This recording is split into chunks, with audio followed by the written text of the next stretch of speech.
You're my #1 customer. Game over.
With our content, with our our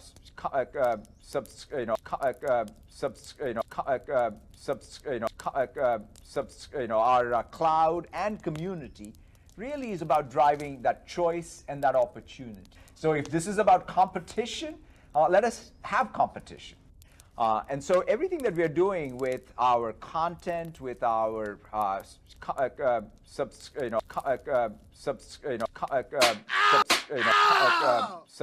our cloud and community, really is about driving that choice and that opportunity. So if this is about competition, let us have competition.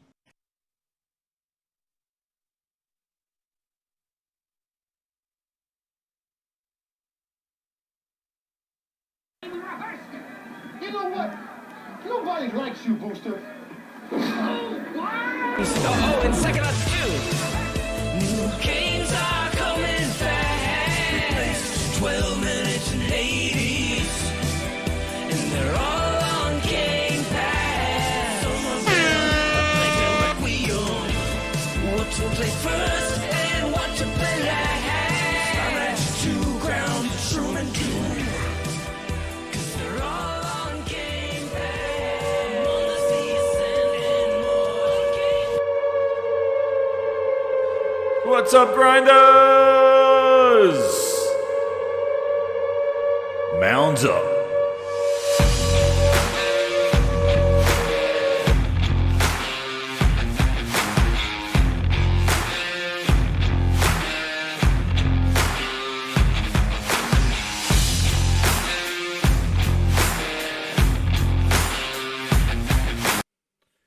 What's going on, everybody? Oh, reverb. Eep, eep, eep. There we go. Fix that. Oh, my goodness. What is going on?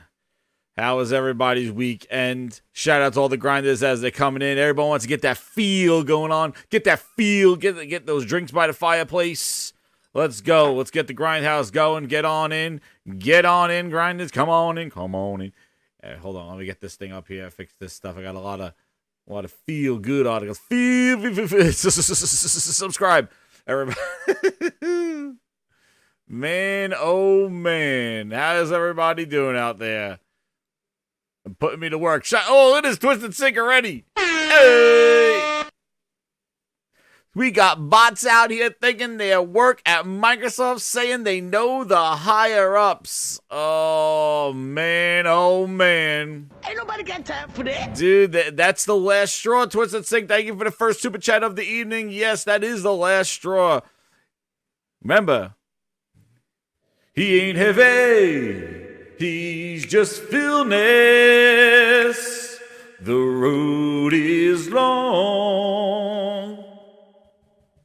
Hit from the grindhouse. Yes. He ain't heavy. He's just finesse. Come on now. Yo, What's up, Frogs? How you doing? man, there's a lot to talk about. Frog is going wild. Yeah, Frog, we got the list right here. Let me do the shout outs here, and then we'll go right to the board because we got things to talk about here. So let's see. Neil, what's up? Jason the King. Let's see. LM, Zero Steel VIP Grinder. Who else is in here? Ryan, how you doing? Compost Smurf, Toolman, the tools are here. Mr. Tennis, Jason the King. Low key, feeling booty, he says. Oh, damn. Compost Smurf, we can't start anything to get that stench out. We got Febreze, or I call him Febrizzle. He's in here. Shout out to Febrizzle clearing out the stench that we're getting out over there from that Xbox camp over there. Ryan, how you doing? What's up? Manny Olas, shout out to you. How you doing? VIP's coming on in. Manny Beast is a VIP grinder. He wants a party with Herman Holtz in the party. I got it. We're going to share it right now. We're going to the club because Herman Holtz is busting. He's busting walls down. He's getting ready for that showcase. What's up? Who else is in? The Claymores. How you doing, Claymores? Your boy? Ant Methods, VIP Grinders. Claymores, VIP Grinder. How you doing? Ancient Runes Discovery, VIP. The Tools, I said him. Socrates with the facts. Phil Pass Box, he calls it. Oh, damn. Virtual Reality. The true PSVR 2. He's in there. Let's see who else we got here. Zapmondo. Shout out to you. Who else is in here? Who else? Billy Akira. How you doing? Geraldo Nunez. Andy. What's up? Hold the line. I got a response to hold the line. We got a response. You know what? Before I even go to the VIPs, we got a response. We're gonna have a general talk to a general, Frog. We're gonna do a response right now. Hold the line. I hear them. They're starting war, like trying to fight back. Like, here, hold the line. Well, I got somebody right here that's gonna clear things up right here.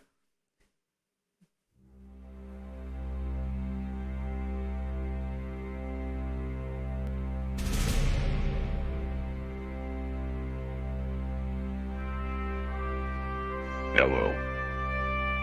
This is Jim Gordon Ramsay. And I hear that Xbox is still holding the line. Well, I'm here to tell you that line will be broken. Because here at PlayStation, we take no bid quality games. We make the deals, and we're gonna stop you out. So you can hold that line, but it's gonna get broken, and more links will be coming out of that chain. And you can guarantee that PlayStation will destroy Phil Ness. He is on the back burner right now. PHEEL of beaten and battered. And I, Jim Gordon Ramsay, will make sure we finish the fight. And we show that quality games reign supreme. And holding the line with no games is not holding the line at all. So let me tell you this. High quality games will reign supreme. And budget, low quality, dollar bill fill games will be exactly that. And here at PlayStation, You just made the list! quality reigns supreme. So you can hold the bootleg line, because we are walking the golden You just path. made the list! So Jim Gordon Ramsay says, we will break you with our quality games and get ready for You just made the list! PlayStation Showcase. You are not ready for what I'm about to show. So with that, God bless You just made the list! PSVR 2. God bless the PS5. And God bless high quality. You just made the games. list. This is Jim Gordon Ramsay Ryan, signing off.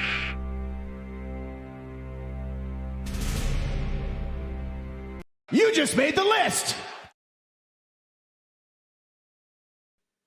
Wow. Frog, Jesus. Jim Gordon Ramsay Ryan. He came in here speaking from the chest. You just made the I tell list. you, man. Wow. It was a powerful speech. I know. He does have ways with words. My goodness, what happened while Jim Gordon Ramsay was in here taking over the show? The Claymores dropped 5 VIP grindings. You just made the list. Toolman dropped 5 VIP grinders. Holy crap. I gotta get my Holy Spirits going on in this place. Oh, yeah, here, reverb, echo. Hold on. Okay. You just made the list. Oh, man, they're still coming in. Spirit, activate. Holy Spirit, activate. Holy Spirits. Activate. I gotta get them all. Here we go. We got new VIP grinders. Thank you, Claymores. Thank you, You're my Toolman. #1 customer. Woof. My goodness, Arnold's taking over here. Cal, Doc Prince, Reaper, Edward B, Stephen J, Dan S. Holy Supermod, got him in there, VIP. There he is. Anderson, MZ Phantom, Matty Beast says membership time. Me first, please. Pause. There he goes there. Wow. All the VIPs coming on in. Coming on in. Oh my goodness. And one more. The Game Night coming in with the 5. He goes, imagine if Tim Cook said we don't need to make great phones. People think if we want just to make great phones, it will change the market share. It won't. Yo, Phil Spencer is a disaster for what he said, man. He should have just kept quiet. But Phil doesn't like to keep his mouth shut. But hopefully everybody. Yes, get Frog. We have to be real. There are a lot of people that need to keep their mouth shut. You know, That's right, Frog. I think that listening to Phil Spencer and just watching the internet break, you know, and fanboys do what they want. You know, they've given names to themselves. I mean, we're talking about holding lines, or they're talking about holding lines. But you know, what line? Number one. I don't know. You know, the leaders of the right door stalls really need to think about, because that's what their name is. They're the leaders of the right door stall. That's their new name. Leaders of the right door stall. They're holding lines. They're not really holding lines. They're holding lines to the door stall where Phil is in the next month. To the right. I just don't get. I know. I don't get the stupidity. I don't get it. Like and I'm going to say stupid. How stupid can you be to hear Phil Spencer say what he said and still sit there and try to spit a narrative that's false? Yeah. Still spitting a false narrative. He sat there. That man said, hey, no, I'm not happy with what's going on. Don't try to make it all good. Don't try to act. He said that to Paris. Hey, Paris. No, Yeah. We're not going to sugarcoat it. We're not going to act like it's good because I'm not happy. And they still sitting here trying to poop. They're putting poop on the sugar and telling you it's chocolate ice cream, and you know what? People are eating it.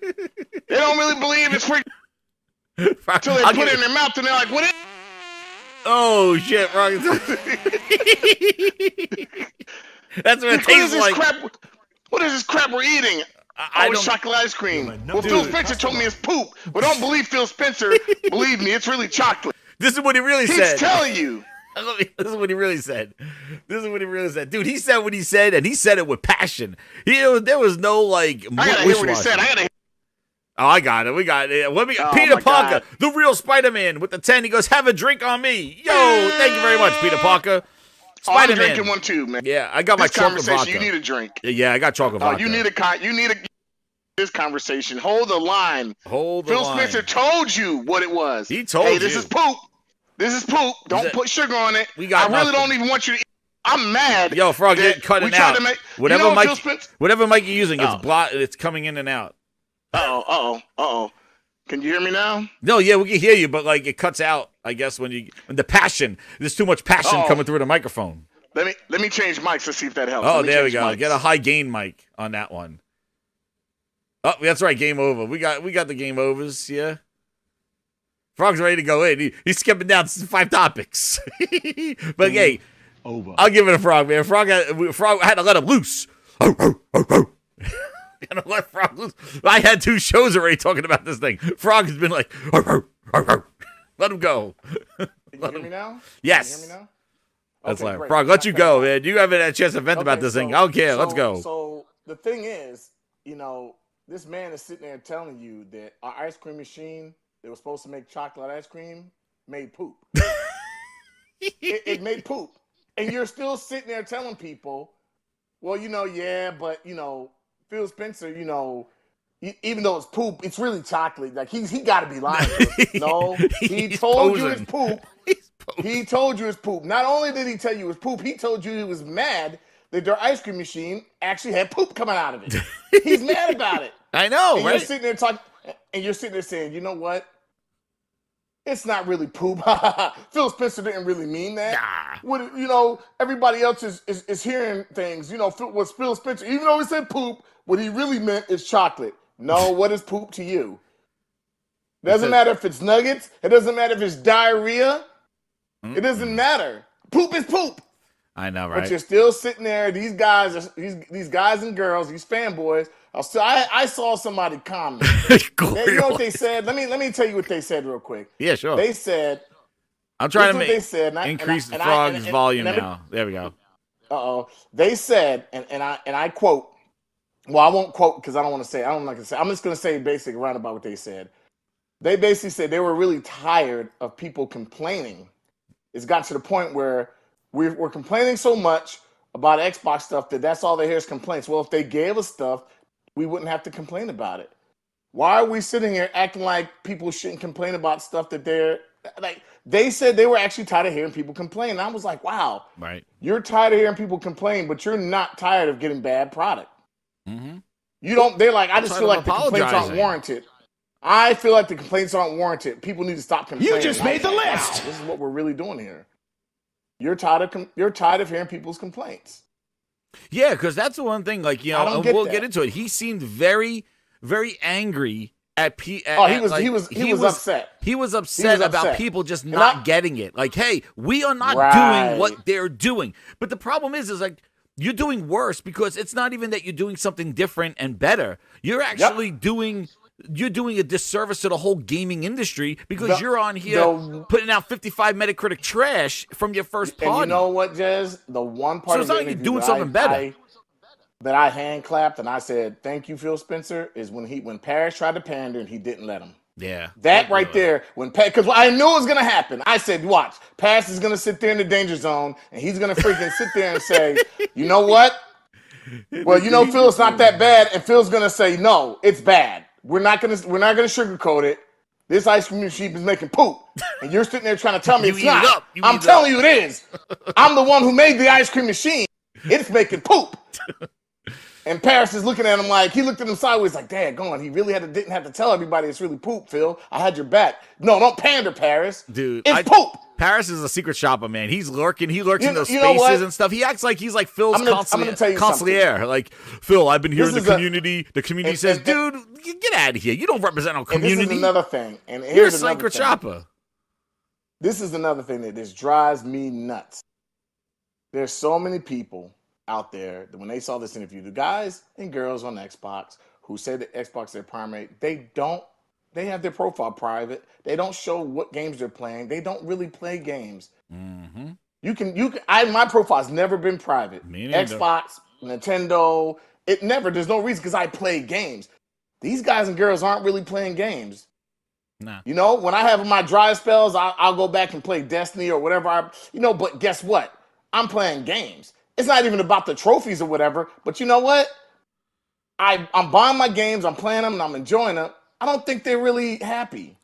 Oh, they're not. I don't think that's really why happy. I did my Tears, Xbox Tears of a Clown, Xbox Tears. I did my song because on the outside happy, they're smiling, they're laughing, looking happy, but inside they're crying because they know they don't have what they want. That's why I sang that song with the heart, my passion. It made new names for themselves when they're talking about holding the line. What line? What line are you holding? Hold the line. Look back. There's nobody behind you. I told you what line they're holding. Yeah. I told you what line the rooftop party line. The lords of the right door stall. That's the line they're holding. The lords of the right door stall. Oh, that's the line they're holding. Oh, They're holding that line to that bathroom They have where something Phil I could never Spencer have. is in there. And what's that? A soul. Phil Spencer's telling you, I'm in the right door stall. Don't come in here. And you're still trying to come in there and peek. Talking about, Phil, what you got? What do you got? He's playing. You tell me he's playing the skin flute? Oh, shit! What is really going on here? What's going on? What's going on?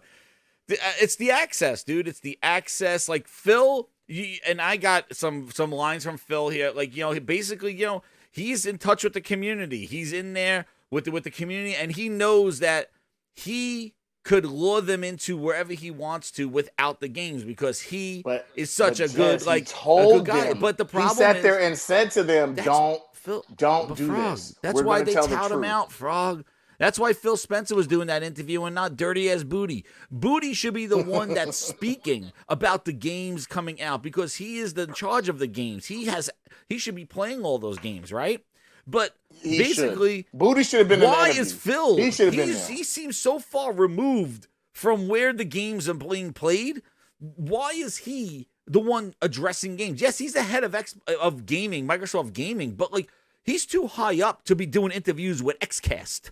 With like podcasts, like Matt Booty, Chris Charla, Major Nelson, all those dudes. Let those dudes do the social PR out there. Paris, he wants a job. Let them do it. Phil Spencer's too high up. You could tell he's sitting there, and he's so disconnected from the development process. He's like, well, we got to improve our processes. Like he's so high up. He's probably like I said. Here's the song. This is what Phil has been doing.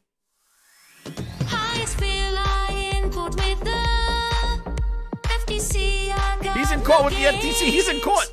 Phil is doing other things. He is too high up and doesn't know the development cycle of these games, but he's always there because he is a PR public face for Microsoft Gaming and Xbox. Whatever your name is, get ready for the big surprise. You don't want somebody named, because you don't want somebody named Booty telling you the ice cream machine is broken. Man. Booty talking about games, that just writes itself right there. Because when Booty is telling you that the ice cream is choking and there's really poop in there, you're going to think Booty put his booty in there and pooped in there. Yeah, man. Booty. You don't want Booty talking about freaking broken ice cream machines with poop. It's chocolate.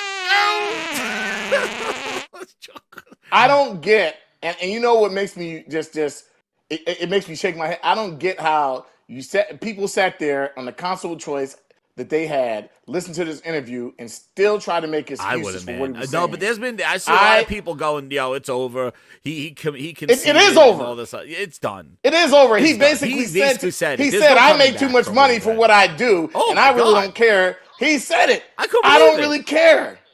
He said it. There was no other way to take it. No. Why are we sitting here talking about, he didn't mean it like that? No, man, he meant it. I heard so many people say, he didn't mean it like that. You guys are just making... No, he said exactly what he said. It's like you're lining up to see Santa Claus, and like right before you see him, they're like, Santa Claus is not real. That's like the dude that works at the mall. It's like, then you go in there, it's like, no, I want to believe. That's really Santa. And the guy's like, no, man, I'm not Santa. I work here. I'm just dressed up as Santa for the kids. No, you're really Santa. He reminds me of, what they remind me of? They remind me of Elf. When he comes down, he's like, you're Santa Claus? Mm-hmm. You sit on a throne of lights. Like, they look like they're like a grown-ass man in an elf costume running around believing Phil Spencer's the savior of Xbox. Like, just like they run around an elf and he believes in Santa Claus. Like, that's the problem is that it's always been, and I said, in the search for W's, all they're going to get are L's because what they're looking for is not there because what's in front of them are the games and they're not there and they should be addressing those concerns instead of coddling Phil Spencer. He said he makes more money than anybody. He don't need your coddling. He's cashing his checks based on your promises and your payments.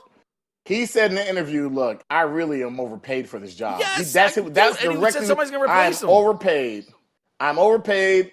And realistically, I want you guys to get your games, but you're not getting the games you want. And I'm telling you, you're not going to get them.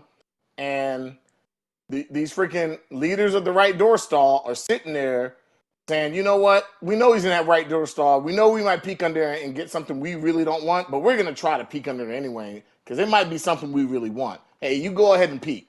Okay. You guys go ahead and peek. I'm okay with that. He's telling you what it is. Dude, Manio's the VIP member for 13 months. He goes, oh, damn. Holes of shit, let them burn with their line to. Oh, my God. Dropping all the the craziness going there. Thank you, Maniolos, for the super chat and welcome to VIP. It boggles my mind how much of a mental problem that people have nowadays. You psychologically have to have a problem if you really think that what he said he wasn't really saying. He said exactly what he said. How else is he going to mean it?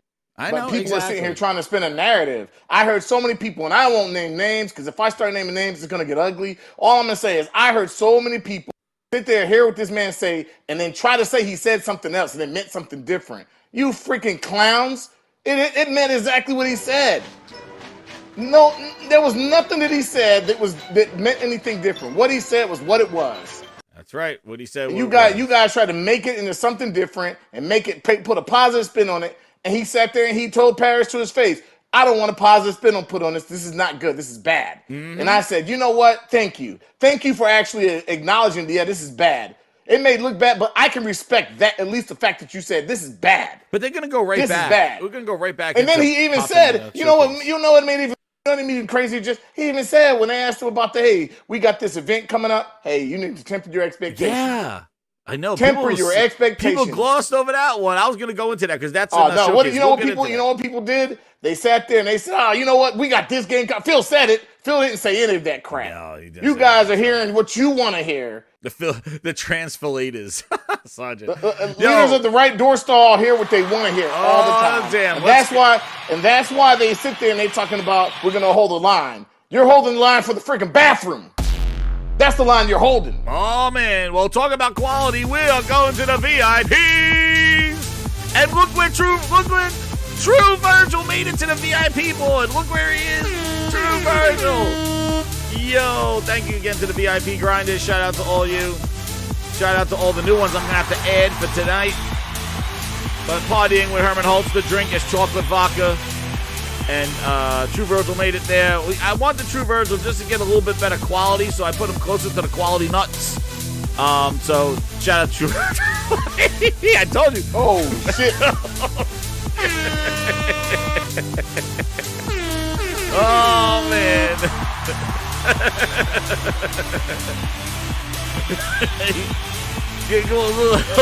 Hey, he's holding the line right there. But shout out to the VIPs. Thank you for all the support. Use those emojis that I'm making hard. And there we go. Pause. There we go. Herman holds the 3 C's. That's what Frog is the topic was, the 3 C's. And shout out to all the new VIPs that came on tonight. And thank you for the gift memberships. I'll be adding. True one is posted. I had to put him closer to quality nuts. Get him a little bit of that. Get a little bit of that sense of the quality. I was gonna put True Virgil in the back with Phil Spencer, but that's not right. He's a paid VIP grinder, so we'll put him here. But we just gotta move him a little bit close to the Herman Holtz quality grapes over there.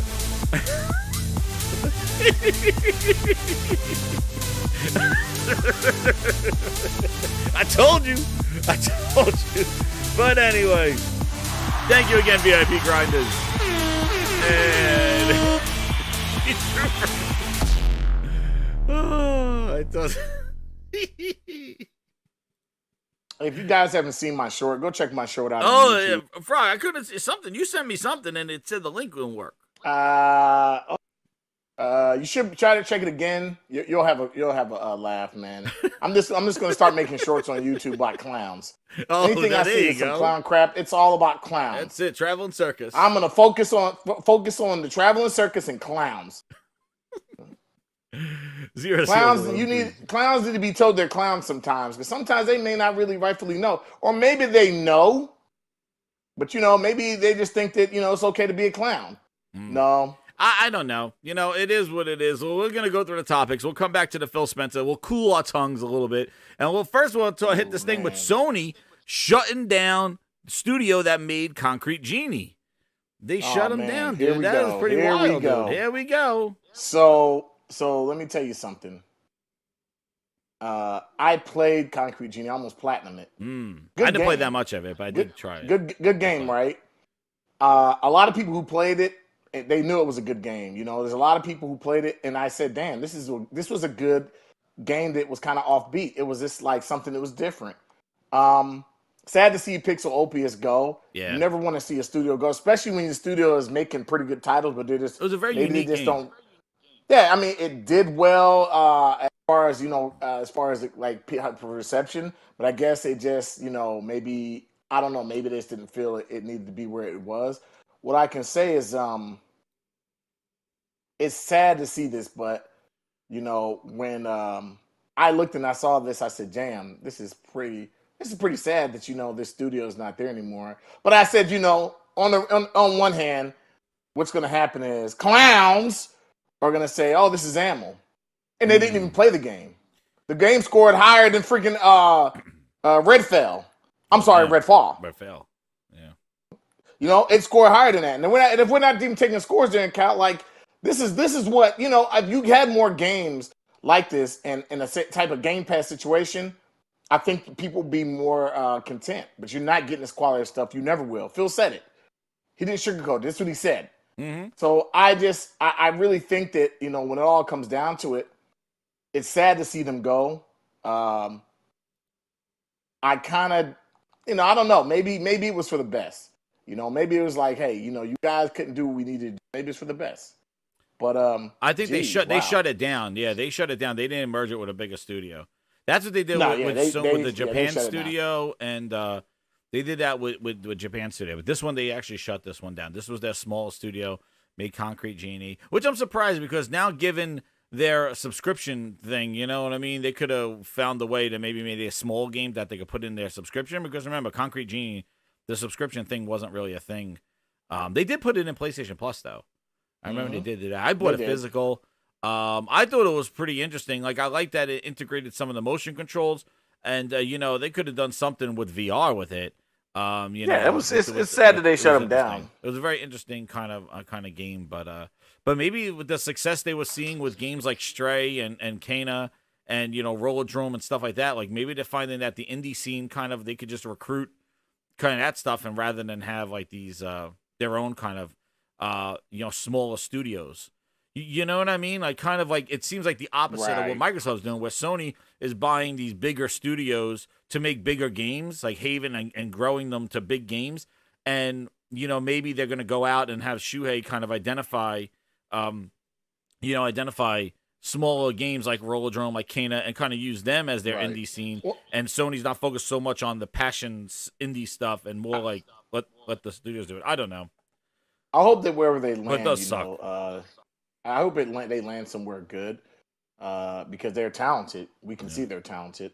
Yeah, Game Night 123. Well, Game Night says here 2 games in 9 years with Entwined scoring as well as Redfall and Concrete Genie being solid but not charting in the US and being 35th in the UK bestsellers. Probably weren't happy with their progress. Good point, Game Night. Yeah, because think about the other studio that number one customer. Housemarque was making smaller games in the same type of thing as that, and they built Housemarque into making bigger games. So yeah, maybe they just weren't happy. Rollerdrome was good. I like that game, man. That was pretty wild. That game. I mean, it's kind of sad to see any studio get shut down. Oh yeah, definitely. It's especially sad to see a studio get shut down when the games they're making aren't bad. Yeah, but again, maybe it's just not enough on them. They might resource them somewhere else or something like that. We'll see. But hopefully they do that. Hopefully that's what they do. They say, let's put these guys somewhere else because they have the talent. Hopefully they just don't say, by the wayside, you're gone. Yeah. It'd be nice to see your talent go somewhere that can really help you maybe produce and manufacture something better. Sure. In the pocket of where, because one thing I will agree with Phil Spencer, and I definitely agree, and I know I'm not trying to go back to him too much, but what I will agree with him is something he said is, I think studios need that freedom to make what they're going to make, but I also think you have to have quality control. You can make what you want to make. You can make these passion projects, so-called passion projects, but you also got to have quality control. You can't just make whatever you want to make and nobody says anything and says, damn, this is not quality. What are you guys doing? Who made this? So I agree with him. I don't want this. I don't want 343 just making Halo. I don't want Coalition just making Gears. Let these people make new and ambitious titles, but there has to be a quality check. Get that seal of approval. It's not about the line you're standing on. It's about that seal of approval. You can hold the line all day and still lose. And how do you hold a line when you lost? What line are you really holding? You're standing there by yourself and you have an onslaught of freaking soldiers coming to you. What line are you really holding? you're not really a bright soldier. Yeah, You want to die a martyr for what? I think we So, really I need don't to get it. see like, and I think that's why the rumors of the showcase, which we'll get into.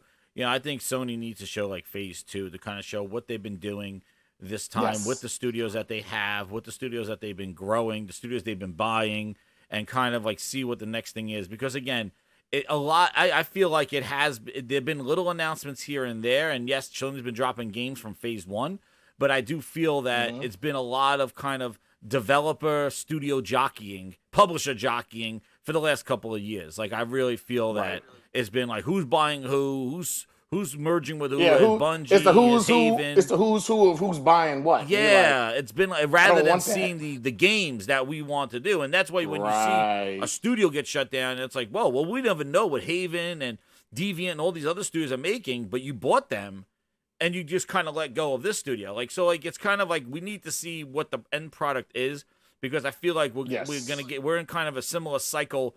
Well, not the same, obviously, but like this whole kind of studio. No, it's news. different. But you know, the studio news, like it's just been like, well, and you know what it reminds me of? It reminds me of like a battle of chess, and basically they haven't taken anybody's other pawns or anything like that. Instead, they're just moving people around, and it's just like, dude, capture his pawn, capture something. Like we want to see some action. Like don't just keep like moving people around and moving people around. We want to see, well, what's the plan? So put them in action. And that's what we need to see because right now we've just been seeing all the chess pieces move around from Sony. Yes, they've been releasing games. Yes, they've been great. And again, those were games that were announced around the PlayStation 5 launch and stuff like that and some others here and there. But we need to see we need some chess move, like checkmates and stuff like that. But they're going to shut down studios. Microsoft's going to shut down studios. It's going to happen. It happens. You know, it happens. It's just sad to see such talent and, you know, it's kind of a surprise when you see a studio that you're like, wow, all their games they made are really relatively scored well. It's a surprise that they just didn't seem that there too many. They didn't see and so I guess maybe it was just the fact that they didn't make enough games. And I think it's funny too. It's like even with the Media Molecule, how they keep them around and they don't release a lot of games at all. And the fact that they did, Dreams and stuff like that, and really just kind of said we're done supporting that now. I think Dreams was fantastic. I think they should have just put it on PC before they left it. Use their people on PC with their fidelity of the mouse and keyboard or whatever to make some incredible games, and especially for VR as well, and make it VR 2 compatible. That would have been huge. That would be a huge thing. But I don't know what they plan on doing with that. But we'll see. They're working on their next thing. Maybe it's a VR thing. I could see probably Media Molecule embracing PSVR 2 and making some sort of VR and game. I think that they're probably going to use them in the VR space. I think as somebody. It'd just be nice to see, what's up, Thresh? How you doing? Be put to some work. Yeah. It's sad, to see a studio shut down. Like I said, when they're making decent stuff, and you're like, wow, I can't believe they shut these guys down, and nothing they've made is really bad. Yeah. It's just that maybe it wasn't. Much. It didn't reach the audience that maybe Sony wanted. That's right. Thresh, you back from the vacation? You better not be at the airport still. Nah. He's back. Dude, he came off that plane. He's like, I gotta slap some fools around. Thresh was watching clowns with a background of the beach. It was crazy. It's going on all around. It's crazy, man. It's ridiculous. It's ridiculous, man. I know. Like I said, the leaders of the right door stall, man. They are just holding the line for that freaking bathroom to that ice cream. You know what's crazy, Frog? You guys know what's crazy is that the PSVR 2 is going to be in stores finally. That's coming out in May. Yes, it is. Thank God. Now maybe to get some demos out there because I do feel like Sony. I don't know why it took so long. I don't know what the hell they're doing. Oh, I know. What made them? What do you think? Why they took so long to say, because I'm trying to figure out what will make them say, let's keep this. Bro. That's what they're doing. They maximizing their money. Think about it, like they don't have to pay retail. Like that's whenever they take it to retail, like GameStop and all that, that's third party at that point because there's three different parties. Yeah. When it's a consumer, that's us. The customer, that's GameStop, and then Sony. When they cut out GameStop, there's no selling to GameStop for us. Yeah, that's true. You know what I'm saying? They have more money that way. because like these stores got to make money. So like they're selling at the same exact price the retail stores would sell, except Sony isn't taking less money because that's the suggested retail price. They're making more money just off from just the direct from customer to them. It's like a first party sale. So they're maximizing their money on that shit. That's why they did this shit. Yeah, need some demos. Yeah, I never really thought about that. I want some demos out there. That's what I think they need. They need some of those demos. Like once they get them in the stores, get those demos going. Yeah, they do need. They do. I think they're gonna stop going retail altogether. Yeah, well, hopefully, like again, we knew that the PSVR 2, like they didn't announce the sales of it in the last thing. I don't think in their financials they didn't announce the sales specifically of it, but I'm sure when I don't think anybody expected it to sell PS5 numbers. I wouldn't expect it. I will sell to that core audience who bought VR as the first time, and maybe like 1% of people who never owned a VR from the first PlayStation. It's incredible. Yeah. Like I keep doing my rhythm game, and I did the Walking Dead, and every time even if I step away from a week and put it back on and stuff, I just can't believe the clarity of like what it is, and it's incredible. Like how like still the experience is just incredible on there. So I'm just like I really want to get more hands onto it. I don't think that anybody thinks that VR is going to become the main way you play games. I think it's just something that's it's something that's additive there. It's an additive that's there that's like, hey, if you want it, you hit here. And I think as it gets to a price where maybe people think, hey, maybe that $399 price point, maybe people feel, oh, I can afford it. Maybe it starts moving some more numbers, but I don't think that everybody's going to own a VR. You know what I'm saying? And I think we still need to wait for the holiday push, too, because we're in the middle of you're not getting 50 million dead of summer, and even that February release, like I said, was a strange launch coming right off the tails of the holiday, and just trying to sell like that product in February, nonetheless, not even in the springtime. But it came out with games, and the games are great, and I'm really looking forward to like the next one is the Fire Team. Looks absolutely incredible. Fire Team Ultra. I think that's going to be a huge revolutionary kind of first-person shooter in there. Like Pavlov is awesome, but again, that's like a PC port of a game that's over there, which still runs great. But man, Fire Team Ultra looks like it's built, and I was still disappointed with the horror game though. I think they still need to fix that one, so I didn't get that yet. Which one? The with the roller coaster one was the Switchback. Oh, I know what you're talking about. Yeah, I was looking forward to that, and the performance of it completely deterred me from getting that. So I've been because the it wasn't very clear. I guess the resolution wasn't really good. They definitely improved that. And Frog, I was playing what was it, the No Man's Sky, and they improved the visuals on that. Ooh. They increased the fidelity of it. That looks absolutely incredible. No Man's Sky, that is wild. It's just like it's such a freaking daunting game because I feel like I'm trying to always get enough jet fuel for my thing rather than doing other stuff.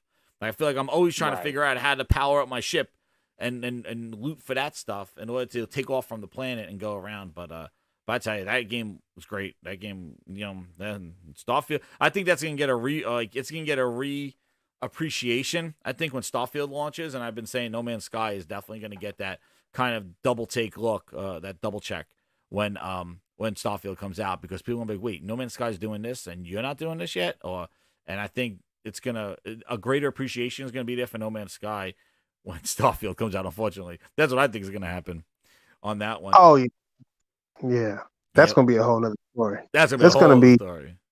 It's gonna be an interesting next 2-3 years. It's gonna be interesting. To see how shit goes. But I think I don't know, man. Where you at? I'm not even trying I was gonna jump down to the PlayStation 5 showcase since you're on here. I'll just run down these two topics. Anybody getting Zelda this week? I want to, but I think I can wait because my birthday is Saturday, so we're gonna see. I don't think my wife's getting it for me. Wait, you don't say the word birthday in here without a Grindhouse tune. We gotta get. Happy birthday, Grindhouse. There's no illness here. This is not a rooftop party. Happy birthday, Grindhouse. Now hit that like. There you go, bro. I appreciate it. Yeah. So I don't know. Like, I do want to get it because I did beat the first one, but I'm gonna say this, man. I've been playing so many games at freaking 4K 60, or just to say 60 and 120. That I think that's gonna be very hard for me to sit there and say, oh man, I can play this game at 30 and really enjoy it like I want to. I think I haven't really enjoyed a game on Switch. I'm gonna be honest since Mario, last Mario the Odyssey came, and then Mario Kart. Mario Kart is like the main game I play. That and Smash. I'm gonna tell you, man. Like Switch is such a disappointing console, and it's because it's a handheld that you connect to your TV. You know, it's not a home console. Now, I'm gonna be honest. Once you get to that, once you have that mind frame of okay, this is just something I'm connecting to my TV as a handheld.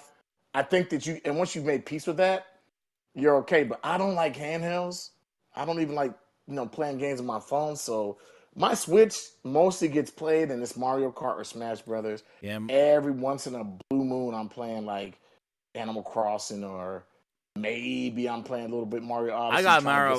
The last game I got was the Mario Party game, and I play that with the kids. But my daughter kind of took it over, and she's been playing it since the. I'm sorry. I did get Metroid. I did get Metroid. You Metroid. I got Metroid is fire, bro. But the thing is, Metroid is good. Yeah, Metroid is good. But then I'm like, damn, I played this game and beat all of them on the GameCube. Or I should say the two in the GameCube and in the Wii U. So, I'm sorry, the Wii. But I just really damn, I want something new.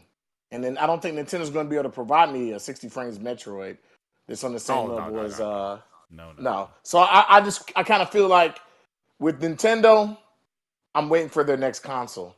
Like I can buy their games here and there, but I have a feeling what Nintendo's going to do is they're going to be like, here's our new, whatever we call it, our new handheld console. You connect your TV, and once again, you're going to be sitting at 1080p 60 finally, and you're not going to have support from certain things, voice chat and all that. Now, I don't get Nintendo to really put it online, but damn, it'd be nice for them to have some of the stuff that the normal. I tell you, it's interesting concepts. Like I shit. like what I've seen on there. It's just that, again, like I really, if I have like the time to play games, like I wanna play the ones I gotta finish up, like Dead Island 2, and I want to finish the Horizon DLC.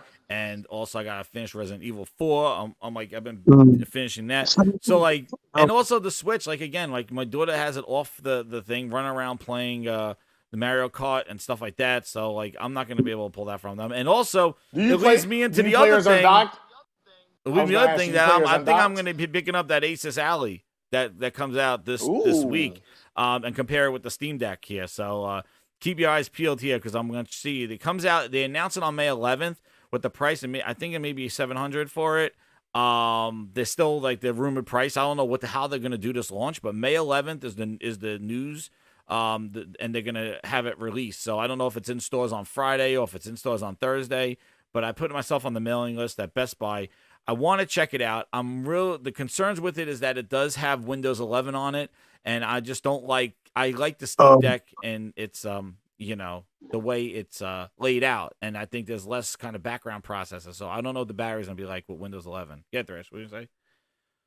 Oh no, I was just like, throwing up in my mouth when you said he's like There's like this. He was like this. He's like, no. He's like, excuse me. He's like, you want that little trash? I'm gonna tell you though, I play my freaking Steam Deck like while the kids are playing the other stuff. Like I do like Rocket League and stuff like that. Like that's what my Steam Deck turned into, like a Rocket League and a Ninja Turtles thing. But Rocket League machine. But some of the stuff like jumping through, like some of the things like online games, like you can't play Fortnite and stuff on there because of the Epic Online. So I'm gonna check this thing out. It's new tech. I didn't know you couldn't. Yeah, you can't play it because you have to sideload Epic on the Steam Deck, and then you could play Epic games, but it because of the anti-cheats and stuff like that. Like that was the problem that Halo had, was that they finally made Master Chief Collection playable because of the anti-cheat stuff, and it's not supported in the Steam OS. Like I'm not Steam OS, but the Linux. So this has Windows on it. It's a little more powerful. I like the higher resolution screen, but we will see. I also do it for tons of emulators. Pause. I use all the Do emulators you and stuff on do it. you play your Switch? And I was going. I don't play play your the Switch Switch in that much. I handheld play the much? Steam Deck more often when I have a chance to Okay. like if I don't have access to my TV, like the TVs or like to my system and stuff like that, I'll boot up the Steam Deck and play Rocket League or do some emulators and things like that. But the Alley, I want to see what this thing's about. Like I have an Asus, like I use this thing, the Zephyrus, like that's my gaming PC right now, and I like the way it runs games. So if this thing's a portable version than my portable laptop, this thing runs games incredibly. But again, we'll see. It does good with battery life on it. So I don't know. Like I have Asus products and their Rogue stuff, their ROG, whatever the hell it is, Republic of Gamers. So I don't know. Interesting. You always try it out and return it. That's what I'm going to do. We'll see. I want to compare it, and then put some. I mean, if it works and you We'll like see. it, then keep it. Then yeah, but if not, you can say okay. Well, Oh, I it's know not what that thought it people. was. I'm not hyping it up for Game Pass because that's what some people are doing. That's some horseshit right there. So, yes, just wait. I know Iki Island. Yes, that is on the back burner. I know. Yes, I have not finished Iki Island. Iki Island. Neither have I. I platinumed it. I platinumed Ghosts, but yeah, just wait. Get on Thrash's ass too. Same thing. He gives on my ass all the time with I that. platinum Ghost, but I didn't finish Iki Island. Same here. Yeah. I think you know what it is. You know what I think I told you before, Jez. Like sometimes the DLC comes out so far in between that I'm playing something. I'm like, I'm kind of done with that game. Yeah, because you didn't finish Horizon. That's why you didn't even get to the DLC yet. Didn't. That's why I didn't get to. Yeah. Same here. I didn't finish Horizon. Didn't finish I got like Horizon. You didn't beat it yet? You didn't beat Horizon? I got like 80 hours in it, man. I like to when I like a game, I'm take my playing. time. You do the same thing that Frogs does. He does all Yeah, the side I missions. Man, He I doesn't do all the side missions. That's what Frogs does. I take my time. I really take my time. Meanwhile, I go under level and try to fight bosses, and everybody makes fun of me. They're like, you have like level 2 pouches. I'm like, shit, I just did the campaign. I didn't. No, I'm rich. Every time something opens up, you know what I'm saying? It's like Mania. Like I just opened up the flowers, nigga. I'm 80 hours in, and I'm just now opening up the metal flowers, bro. Yep. So Thrash plays just like me. Yeah, how much I know. Frog does the same thing. Yep, he does the same thing. I do the same. That's why I can't play I was these open world listening- co-ops with Frog because he wants to do all the side missions. I'm like, Frog, let's see what happens in the campaign. He's like, side mission. I was listening to somebody's podcast and they were getting on this guy because they were like, man, by the time you get to like the first or second boss, you're so overpowered, you destroy him. He's like, yeah, I like to grind. It's not that I like to grind. It's just that I'm going to explore every nook and cranny. I want to see everything. Right. And Really? so, and side I can't missions, believe that's side missions, man. I'm a side mission guy. I tell you, I can't believe how much in that world there is that you go through the campaign and you don't see like a lot of that stuff. Especially the Forbidden the Forbidden West, like that whole area. There's like a whole section of like missions and stuff going on in that section that you get at the end after the boss, which is crazy. Mm-hmm. And yeah, that's probably why I struggled. That boss, I died like 30 times, man. Oh my god, that boss of the game, I was probably so underpowered. I didn't have half the weapons, dude. Like I just got the grinders. I got the grinders now. Like what I've been doing instead of doing the DLC, I've been going through all the side missions in Horizon to get powered up to get up to level 40 before I finished the DLC because I killed the frog and I killed the one boss and it was like I was underpowered. So I didn't have I just got the machine gun thing. Like I got all the weapons that I didn't have when I went through the game. And just I can't believe is the quality of the side missions in that game. Like the fights that you have and it's like just like you don't fight like one big ass thing. Like it's like no, here's one big ass thing, then you're gonna fight a bunch of clans, and then after the clans you're gonna fight another big ass like I can't believe how many levels to their side missions it is. It's insane. Work, man. That's why I like doing playing games like that because like this art, man. Great. Yeah, just looking at it, this is like I remember when I first took the elevator down to the actual open world, right? Past the tutorial part. Yeah. And you see just everywhere you look, you just see some shit like, damn, wait, hold on, like it's just the detail. It's just overwhelming with beauty, you know what I'm saying? Yep. And it's just right.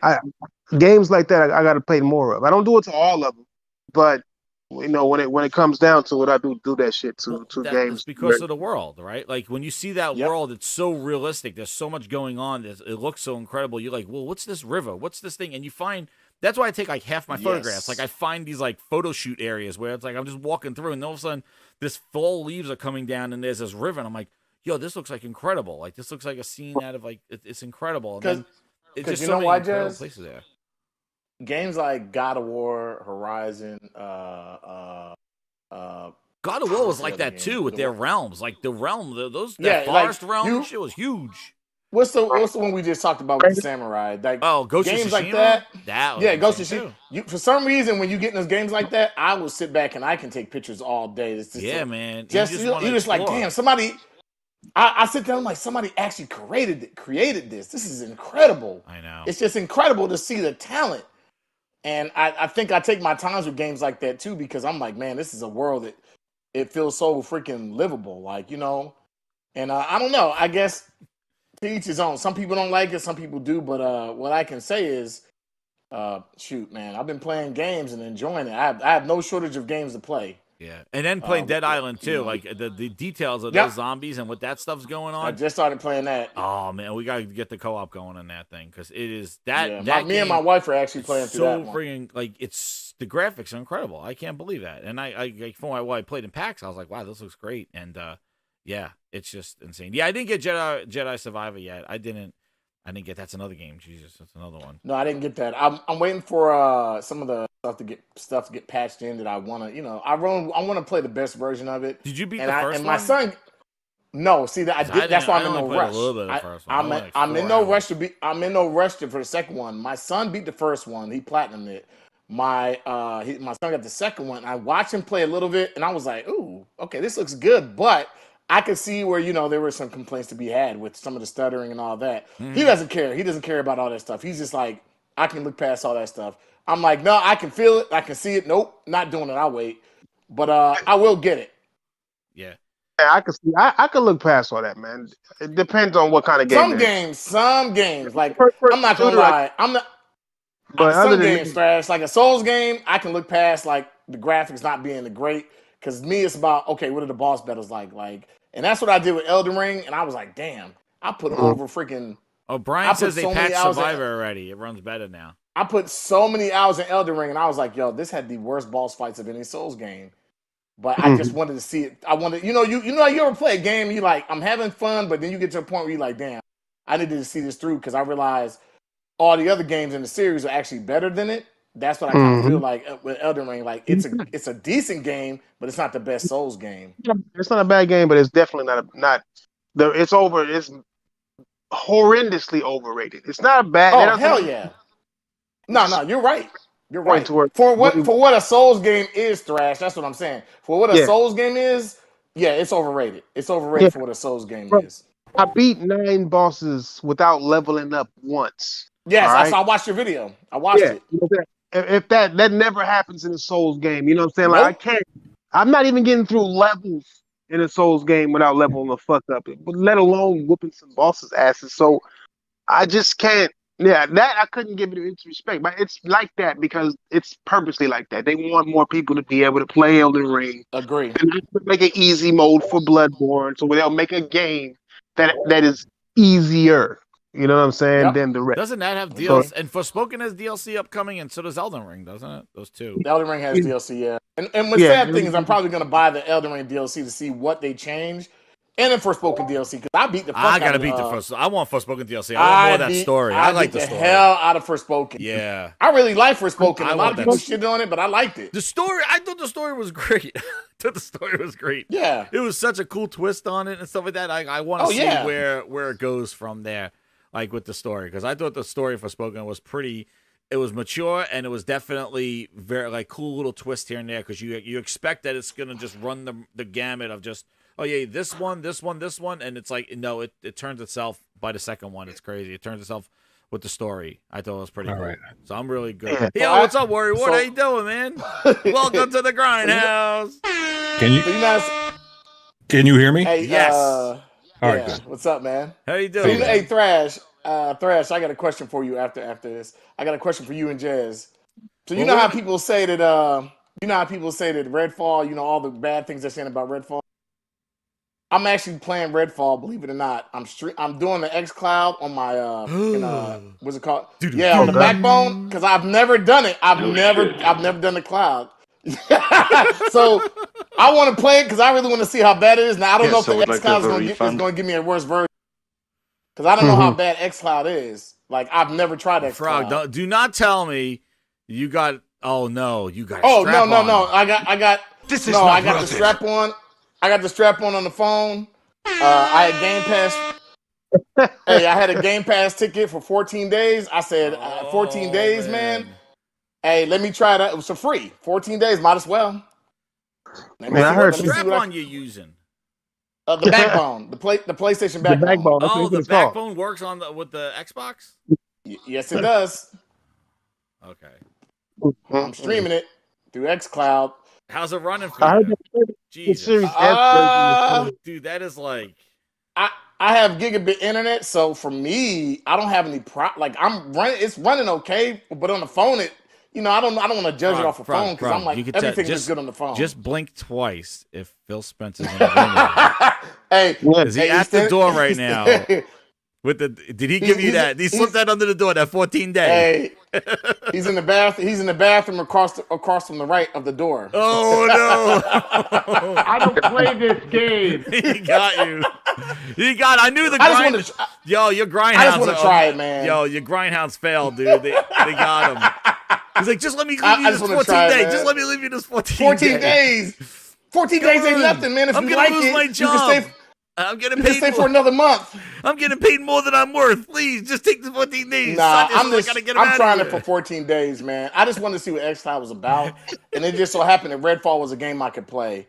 Because I wouldn't play it. What does that look like? What are you playing on your phone? I'm playing it on my iPhone 14 Max Pro Max or whatever it's called. It looks clean. It looks clean, but there again, so does everything on the phone. You know what I'm saying? So. It's very screen. Man. Yeah. Is it glitchy? Hell yeah. I've already rented some glitchy ass. But I'm like, I just want to see it through to a certain extent. 14 days, I was like, I gotta see, because I've seen somebody say, no, it's not as bad. I'm like, no, it's bad. Phil's gonna come back in 14 days. It's like that horror movie where they drop off the box, and if you open it up, you're gonna get killed. He dropped you on 14 days. He's coming back in 14 days. He's like, you're going to renew now, right? I'm not renewing shit. Oh, bro. After the 14 days is done, I'm done. Jesus. I'm telling you, man. If anybody, he's playing the worst game on the worst way all possible. I'm gonna say is, man, I wouldn't have played it if I didn't have the 14 days. Yeah, 14 days, I was like, Xbox, why not? Right? You got rid of your Xbox. Yeah, I got rid of my because I don't play it. Yeah, so you're using the phone now. When I got free 14 days, I was like, let's see what this xCloud is about. To use the phone. That's Frog. I was like, let's see what this xCloud is about. I really want to see what the Frog, hype we're is gonna do a about test xCloud. here. When you're playing that and engulfed in that game, I'm gonna give you a phone call and I want to see what happens if your phone just blows up. Like, when did you get a phone call and you play? Like, Phil never addressed that. It's like if I'm playing this game and somebody calls me, does it just like put the game in the background? I got a question, and this is a legitimate question, and some people might think I'm stupid for asking this. Question is, I'm streaming it, right? On my phone through xCloud. Is it running at 60 frames? Is it like the PC version? Is the Xbox? I don't know what you're running the S version. You're running it off of Xboxes in the cloud. I don't know what it feels. It feels slow, but I don't know if that's because you're playing it at 30 frames over the internet. You're playing off of Xboxes. You're not playing off. You think Phil's setting up a 4090 PC for you to stream? He gives you a Series X over the cloud. I don't know what it's doing.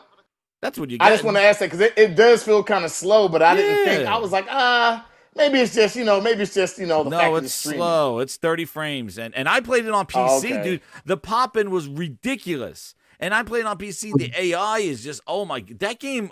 So it's not even, so what you're saying is not even 720p 60. It's just like whatever it can do in 30. You're getting beamed over the internet for you. I don't know who the hell knows. You're probably getting 120 resolution.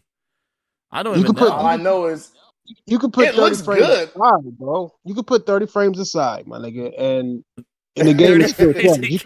The game is still bad. He's getting the Series S version streamed over the cloud. Goddamn carrier pigeons. Hey. Jesus. Well, Frog, I will know when Phil announces his active users. You are one of them. Congratulations. And me too, probably, because I played. It's only 14 days. Only 14 days. That's man. it. You're counted. You're counted. And if you sign in something else, he's gonna count you twice. So me too. It didn't count that bottom line though, but it he count. got They count you. you at.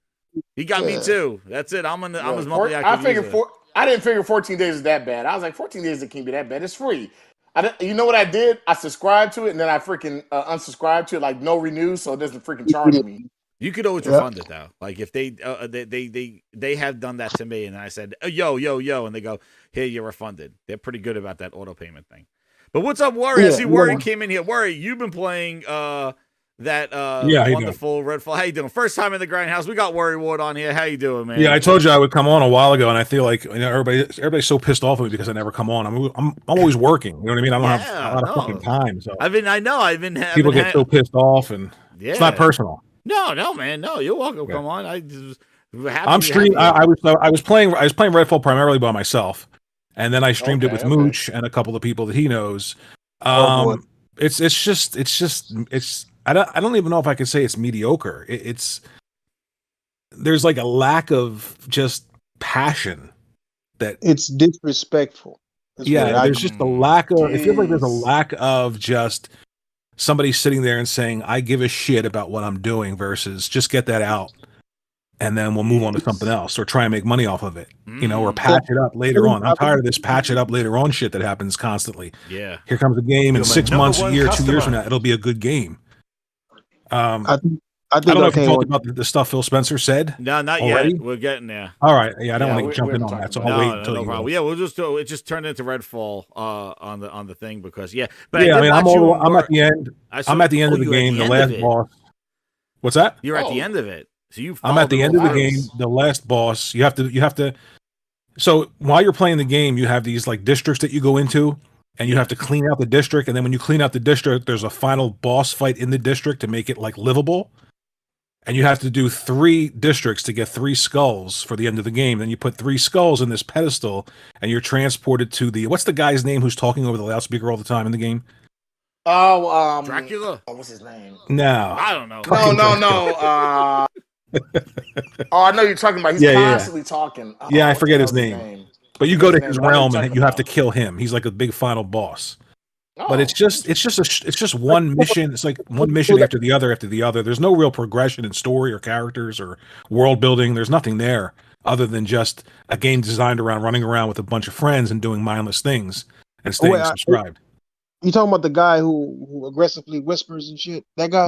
Yeah, that guy. I'm gonna, if people don't mind, I'm gonna show the final boss.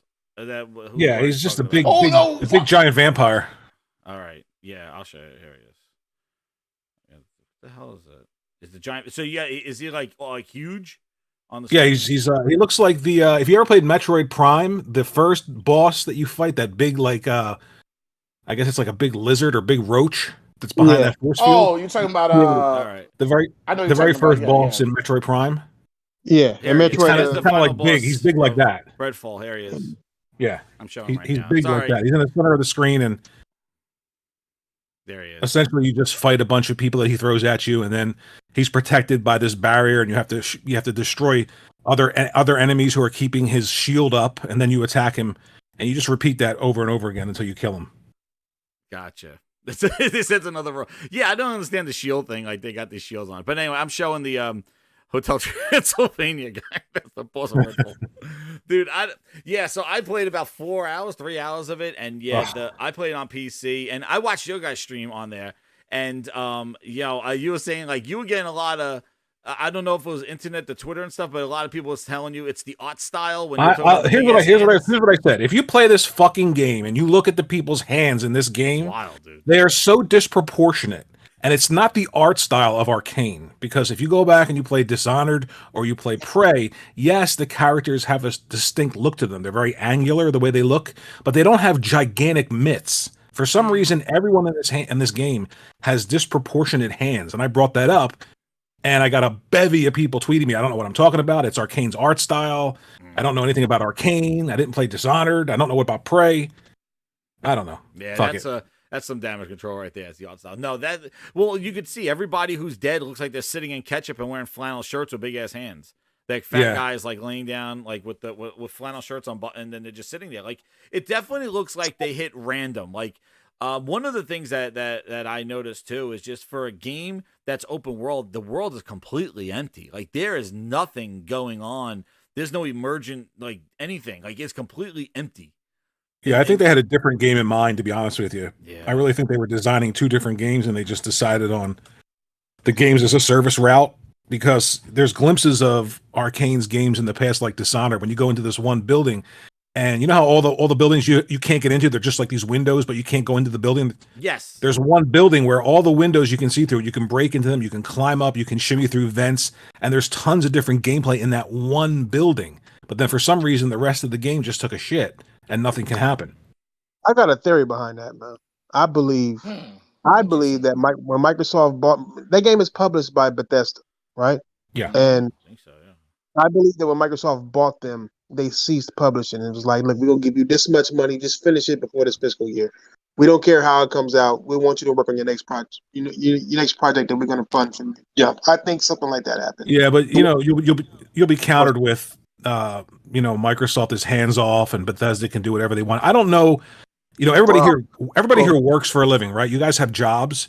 Have you ever had a job where, you know, your boss just said, you're hired, do whatever the fuck you want. I don't care. I'll never check on you ever. Yeah. Hey, you're new too. I hired you. You're welcome to the team. Continue to do what you do. I love you. And turn the fuck away and walk away and go make a burrito or something. Like, Right. It doesn't make. Of course they're hands on. Of course they're hands on. Absolutely. You spend that much money, like you better have some oversight on that. You spend so much money to go to the company. What's the point of buying them? If you like, what's the point? What was even the point? Like, if you're just just buying them just to buy them and let them make whatever the fuck they feel like making, how they want. Like, it's supposed to match your business. Period. Mm-hmm. That's why Halo is a games as a service. Microsoft wants to make everything into the cloud and this whole cloud world. Right, and that's why I think they were making two different games, because you know a lot of their games in the past they were very polished when they released and they had a really clear vision. And this one seems to be, we were making something and then we got bought and daddy said, you know, wink, wink, nod, nod, do whatever you want. But I really like games as a service. I really like cloud. I really like co-op. I really like subscription services, but go make what you want. You know, so of course there was pressure for them to do something that.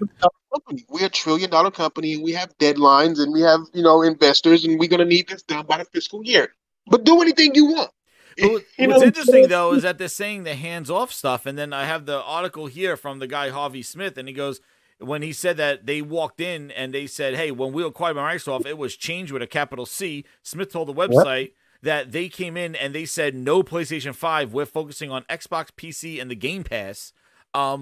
Where's the hands-off there? Like, obviously, there was some sort of hands-on. It just wasn't hands-on in the way of making this game successful. It was just sort of like, yeah, you're just making it for these platforms. Booty will get you coffee. We're out of here, and they just left. Yeah.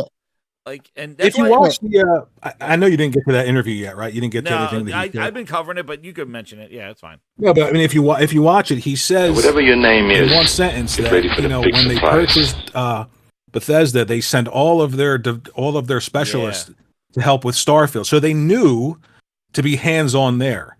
But then he said something that was really just insane to me. It's not that making better games won't help us. It's that he decided that maybe earlier on in the development process, they should touch base with these teams to make sure these problems don't exist. And I thought to myself, this is stuff that you're supposed to already know you're supposed to do when you get to that point.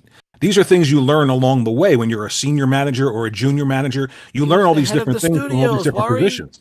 He was the head of the Xbox first-party studios before he got this job. He didn't know to go check these games out. So, of course, you have to interface with them along the way before you get to the end. That, to me, was the most ridiculous thing I heard, beyond just making better games won't help us. I know. Yeah, no, definitely. Like, you're right. The cluelessness of the development cycle was just telling from him. I don't think it was lying. It won't help them because that's won't. No, but the reason why that is that the model they're trying to do has nothing to do with higher quality games or beating PlayStation. They want to get out of this console shit and they want to make shit about services and cloud and make that the main draw for Xbox. And PlayStation has no space in that. They're not even competing with that. And I know I could tell by looking at this motherfucker, man, that he's frustrated. Yes. He wants to say the same old song and dance about him being bad, but my niggas, they are getting out of this console space. There's no way in hell you tell your customers that you're not going to bring them new games, that you're not going to bring them games to compete, that you're not going to bring them games that will match Sony's quality. And you definitely shouldn't have the mindset of, I need to make a game that'll make gamers sell a PlayStation. To me, that absolutely I think he was no pandering to everybody. Like, he was being real nonchalant, just like, yeah, that would never happen. And I just think that was very very disingenuous to us, because Well, he it would have that's been not gonna nice. happen. It would have been nice if the people interviewing him actually asked follow-up questions. Yes. So, for instance, when They said, he said that, thank you with that. Like, they ended it on that. when he said that making better games won't help us, an 11 out of 10 Starfield won't cause people to sell their PlayStation 5s, he's correct. But the follow-up question would be, well, why are you in that position to begin with? Yeah, you're in that position because in the past, you didn't make great games. You didn't pull people to your platform. He also mentioned they lost the worst generation, the Xbox One generation, when everybody built their digital platforms. So now it's almost impossible for people to switch. Follow-up question, why did you lose that generation?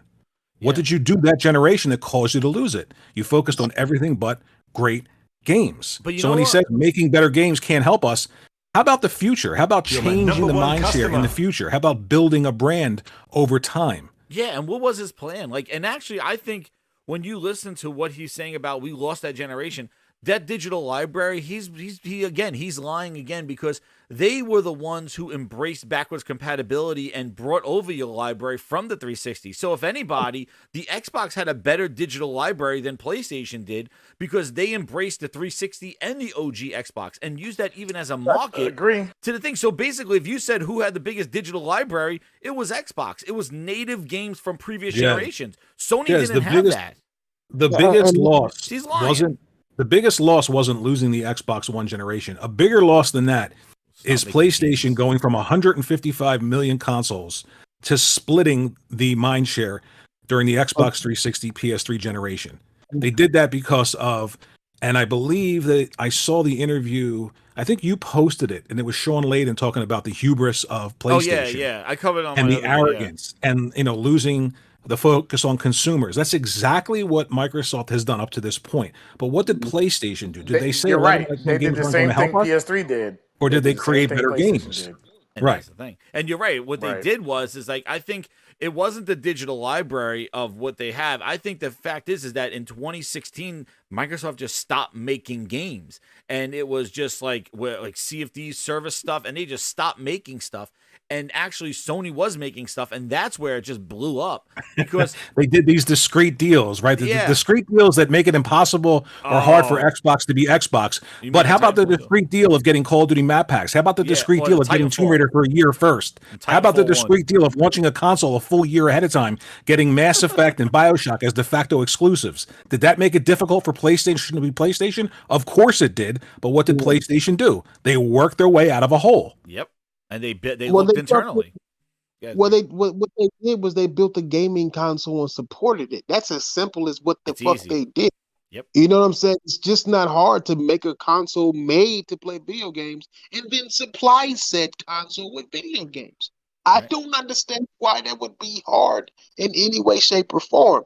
That's why I'm asking, like, what is his plan then? If the plan isn't to beat Sony, because you feel like you can never beat Sony and Nintendo by making games, nigga, then what is the alternative then? Nigga, what is the plan? What are you doing? If better, let me ask you a question. If 11 out of 10 games aren't going to help people buy the Xbox console over a PlayStation console or a Nintendo console, what is going to make people then subscribe to a subscription service It's the same versus thing. another subscription That's service? why he was You're very- right back to better games. Exactly. Games are going to drive your ecosystem, whether it's a console, PC, phones, whatever the hell it is. The problem is great games will solve that, because without making great games, who's going to go to your platform regardless of what it is? You specify console. What about the PC? What about phones? Nobody's going to subscribe for Game Pass if they don't have games they want to play. So making great games does solve that. Bro. Yeah, it is not just that. You also need to rebuild your relationships with these developers that you have burned bridges with, especially on the P side. You can't, like, Sony can't do it alone. Nintendo can't do it. They're not doing it alone. It might seem like it, but Final Fantasy 16 is gigantic. You know what I'm saying? Bayonetta looking for Nintendo gigantic for that section. Even Pokemon, I don't even know if does Nintendo own Pokemon. Nigga, I don't even know if they do. Right. They got it working for them. And then with this Yeah. Konami Yeah, stuff they that's don't own the coming up. company. They own a Dude, share in the company. Let me read the super chats and we'll get into that Konami thing, and then we'll come right back to the Phil Ness. But Twisted Sync with the 2, he says, Frogs, have fun with that latency. So there you go, Frog. And then we got he's zoned out right now. I gotta send the grind outs out, man. Frog's been compromised. We have to send them out. Frog, I gotta send Frog. Frog's gonna come back. He's like, Game Pass is great. It was free. Frog, it's free. Oh Jesus, get him. It was free. Compromised. That's how they get you, Frog. That sounds like a drug deal. It's free the first one. Oh Jesus, Phil Ness. Well, no, it's free. Look, it's free, and then as soon as I hit subscribe, I freaking made sure it didn't freaking just renew every month. Because I was like, I'm not about. Because remember, I had Game Pass for a year. I had Game Pass for a year, and I had nothing to play on it, and so I was like, okay, yeah, I'm getting rid of this. Like, I don't have anything to play on this, so I was like, I don't see the point. Game night, 14 days, man. We'll see. When we were talking, about the whole thing, I brought that up too, like in that video with Sean Layton, but also David Jaffe had stuff to say about Phil Spencer, and he said, when he was reacting to Phil's video, and I had the video on Friday. He brought up that when he was working with God of War, they got the call from Shuhei, and he was going to check in, and the team essentially worked harder. He's like, yeah, their ass cheeks puckered up when Shuhei was coming there because they didn't want to get canceled. They still want to get funded. And that fear, he said, is necessary in order to drive the deliverables of the studio. But if you have this hands-off approach, like I said, the guy's name is Booty, who you're cracking jokes as the guy's walking around the studio, like, what smells? And you know what I mean? Like come on, the guy, and he's bringing 2 coffees, 1 sugar. You know what I mean? It's like the guy's like, I just don't want to get anything in their way for Bonnie. They ask him what he does. You imagine that? You are basically like, you are like an intern, it sounds like. I just don't want to get anything to get in their way. I just give them what they need. And what's bothering Bonnie today? What's like that's what the guy said he does. And then he reports back to Phil. Man, that is just Thank you, Get over there. It's ridiculous. And then Get over there. That's sad. Get over, and I get here. So like which is interesting. We're talking about the first. Let me get to this thing, and I got the couple of the clips I want to play from what we're talking about the console stuff. But this whole like Sony now is supposed to have the showcase rumors, which again coming from supposedly Xbox websites. Where you go for all your PlayStation news, Windows Central. That's where you get all your PlayStation news. They told me about PSVR 2 sales and how they weren't good. And now I find my PlayStation news from Windows Central. I guess it's so bad on Xbox, they got to start talking about PlayStations. But apparently, rumors are going around. The showcase is coming out. Like, no shit, this showcase is going to come. But end of May, they're saying. But this whole Konami thing, which has been rumored, Thresh, I think you were talking about Konami, 2 years ago, a year and a half ago, about when Bluepoint was the next game Bluepoint was working on. 3 almost 4 years. 4 years. 3 almost 4 years. Yep. And they already locked down the Silent Hill, so why wouldn't they get the other ones like Metal Gear Solid, which was rumored, right? That Right. Yep. Well, Bluepoint was working on it after Demon Souls. Yeah. So well, a story is a friend of mine works at LAX. He worked at LAX for like 14 years, 18 years now. And at the time it was 14 years. So he's real close to developers because these developers fly through LAX all the time. He's a big time gamer, even bigger than me. And so he gets to talking to him. He got to know him over 14 years. They get a little loose. And they were talking. I don't know how Konami came up. I don't know if it was a rumor. I think it was a rumor about Silent Hill back then or something. I forgot. But I don't know if they were talking about PT or I don't know what the fuck about the cancellation of PT. I don't know. Yeah, I don't know. What, but at the end of the day, they started talking about it, and the developer said, "Well, Sony already has Castlevania, Silent Hill, and Metal Gear." He's like, "What?" He's like, "That's done." And he like, "Nah." He's like, "Bro, but this developer has always like gave him a little bit of inside information and has never been wrong." And that's why I stood for the past 4 years. You're my number one customer. Ups and downs, lefts and rights, bro. I said, I'm standing by what this nigga told me. Because my homie ain't gonna lie to me. Like, at the end of the day, we don't talk like that. We don't make up shit to sound cool or whatever. But, yeah.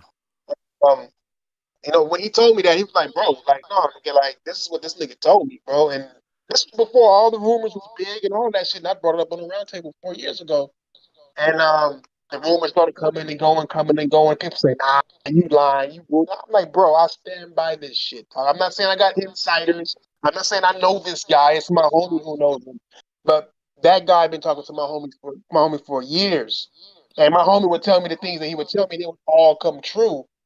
And I believe it. And I believe that that's what it is. And if you start looking at the signs, especially like Kojima made with Death Stranding, you'll see that they are doing the same thing with Blue Point, talking about Castlevania back in the day, talking about that tweet that they did with the blood moon. So, oh man, yeah, it was really cryptic. Mm-hmm.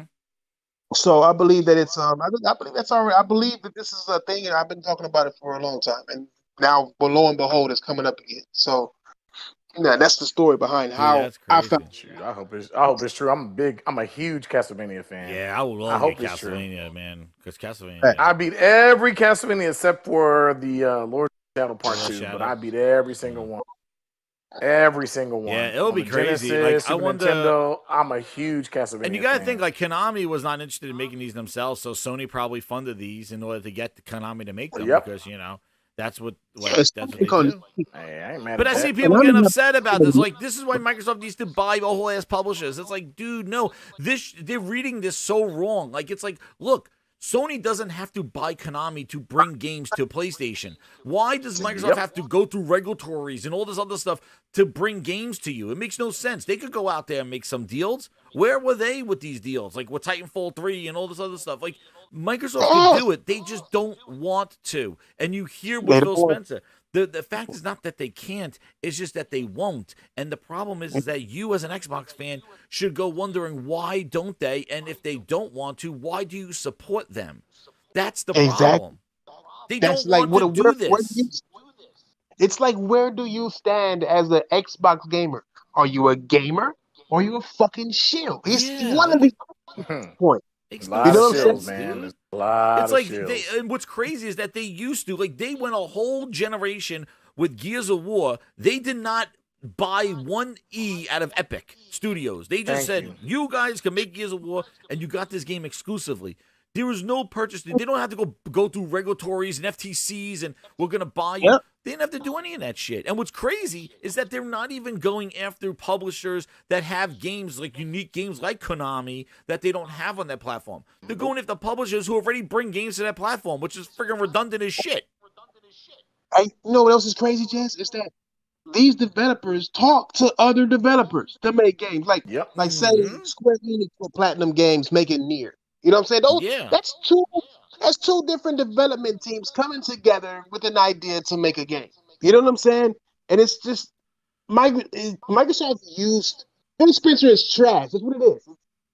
It's just they choose not to. Like they choose not to, and you support the leader who chooses not to. When they used to do it, nobody cared about how many studios Microsoft had when you were getting Gears of War, when you're getting Halo, when you got Dead Rising, when you got Rise, when you got Sunset Overdrive. Nobody was out there. Oh, there's somebody's getting feedback. I think it may be Frogs from my thing. It could. Or is it let me check. They hear me talking 2 times. I'm grinding my house 2 times. But like, you know, the thing is that they did not. Nobody cared how many studios Microsoft owned when you were getting Dead Rising and Rise and Sunset Overdrive and all. Even Forza Horizon. Nobody cared whether they owned Playground Games or not. Nobody cared. And Rise never came to PlayStation. Yeah. Dead Rising. That's a Capcom game. Lost never Planet. Came to PlayStation. Dead Rising 3. Lost never Planet came. was Xbox exclusive. 1 and 2. Or 2. They got Lost Planet. Fucking, Mass Effect, BioShock. That was the 360 Blue era. Dragon. Bro, Titanfall 1. Launching. Dude, nobody. They didn't have to own.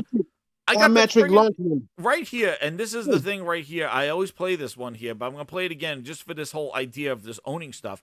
Right here, the green light, right? The green light interview with Ryan McCaffrey talking about Titanfall and why don't you just go buy Respawn? And he's like, no, making the deals with them is just as good. Listen. Turn 10 and how we started Forza.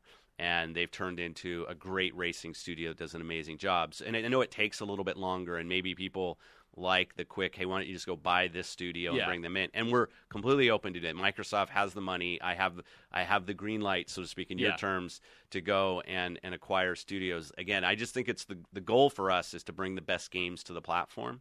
And if a studio wants to maintain its independence but work with a first party, I think that's fine. And the game, I think it's great, actually.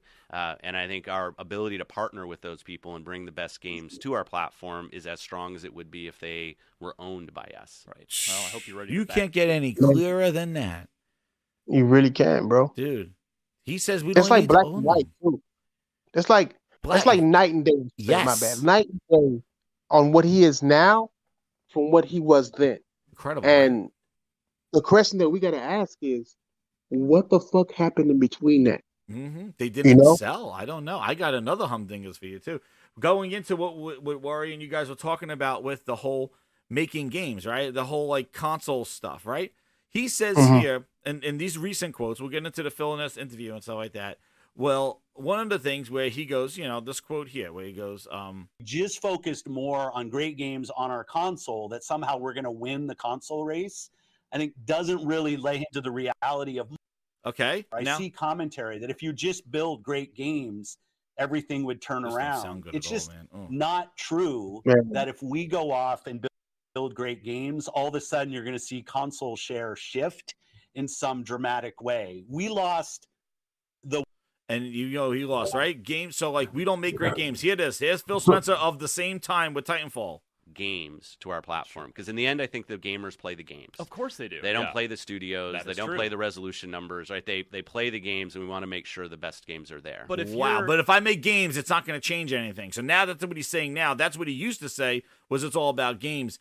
And let me get another clip. Grindhouse, this is another clip here. So Phil says we our console, that somehow we're going to win the console race.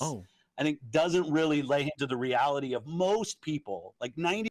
Don't want him in the console race. So let's listen to Phil on when Project Scarlet was coming out and he was interviewed with Giant Bomb. Let's hear about how Phil says we have a different opinion, right? He says, like, you don't understand. We're not in the console. We're not here to out-console anybody. Remember that guy that just talked about a few days ago? Let's listen to Phil when he had Giant Bomb. Let's hear what he said about the consoles. He should have said, right, that's not our strategy, right? Let's hear when he's talking about Project Scarlet, a.k.a. the Series X. Build a great Project Scarlet. I want people to feel like they can have amazing console experiences they've never seen before, and that they've got the best lineup of content and services of any platform out there. And we're totally focused on that. And I know we have other things going with, like, coming to PC and xCloud. You're my number one customer. But I'll say that being a leader in console is something that the team is committed to doing. And that's we're not building this program to try to aim for second place. We were going to build it aiming for first place, and that's what I want to hit. Oh, goodness gracious. Hold on. Okay. There it Holy is. Spirit, activate. Grindhouse found it. Holy Spirit, Told you. activate. Holy Spirit, activate.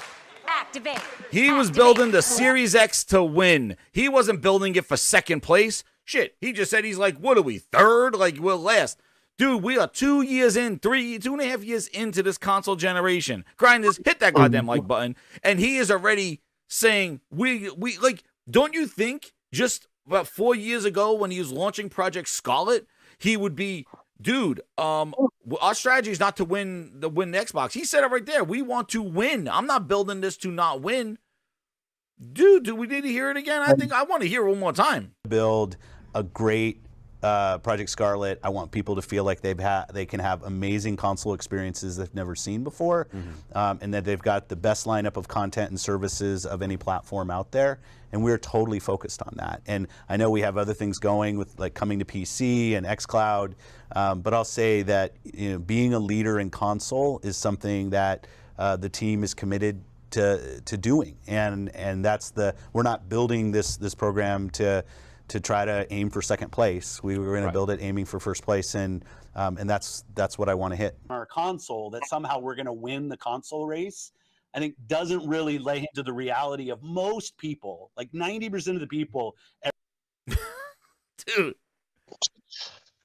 Dude, I feel like Yeah, the Michael was Jackson the One video. X, right?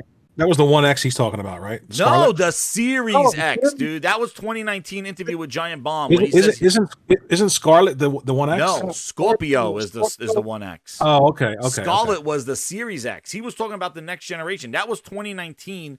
I mean, of course, they wanted to sell more consoles. Of course, they wanted to win the console generation that they were in. But again, no, that they were the going question into. is, why didn't they do it? But why that was didn't going they win into this it, generation? though. That was Right. that was Right, but of going course, into the of next course. gen. Yeah, he was we're only 2 years into this generation, and they launched with no games. They gave the Xbox Series no chance. But before it came out, they were in it to win it. So if it being in it to win it, and you only, let's say Halo never got delayed, you were going to launch with one game, and you're telling me that you're not in it to win it? I mean, that you're in it to win it? How? Like, you're not. It, like I said, something has happened, bro. Like, I believe Phil Spencer's already going to get fired. Like, I believe that. And it's not because of Redfall. It's not because of this interview. It's because he fucked up a $68 billion deal. And I believe that I think that was his job, was to turn Xbox gamers and transition them into service gamers, games as a service. They even said in one point, I forgot which one. I don't know if it's one of the xCloud interviews where that one dude who says he eats monsters for breakfast, whatever that guy is. Oh, he was talking about Shundeep or Shundi, that guy, yeah. something, yeah. Whatever his dark that ass, that guy.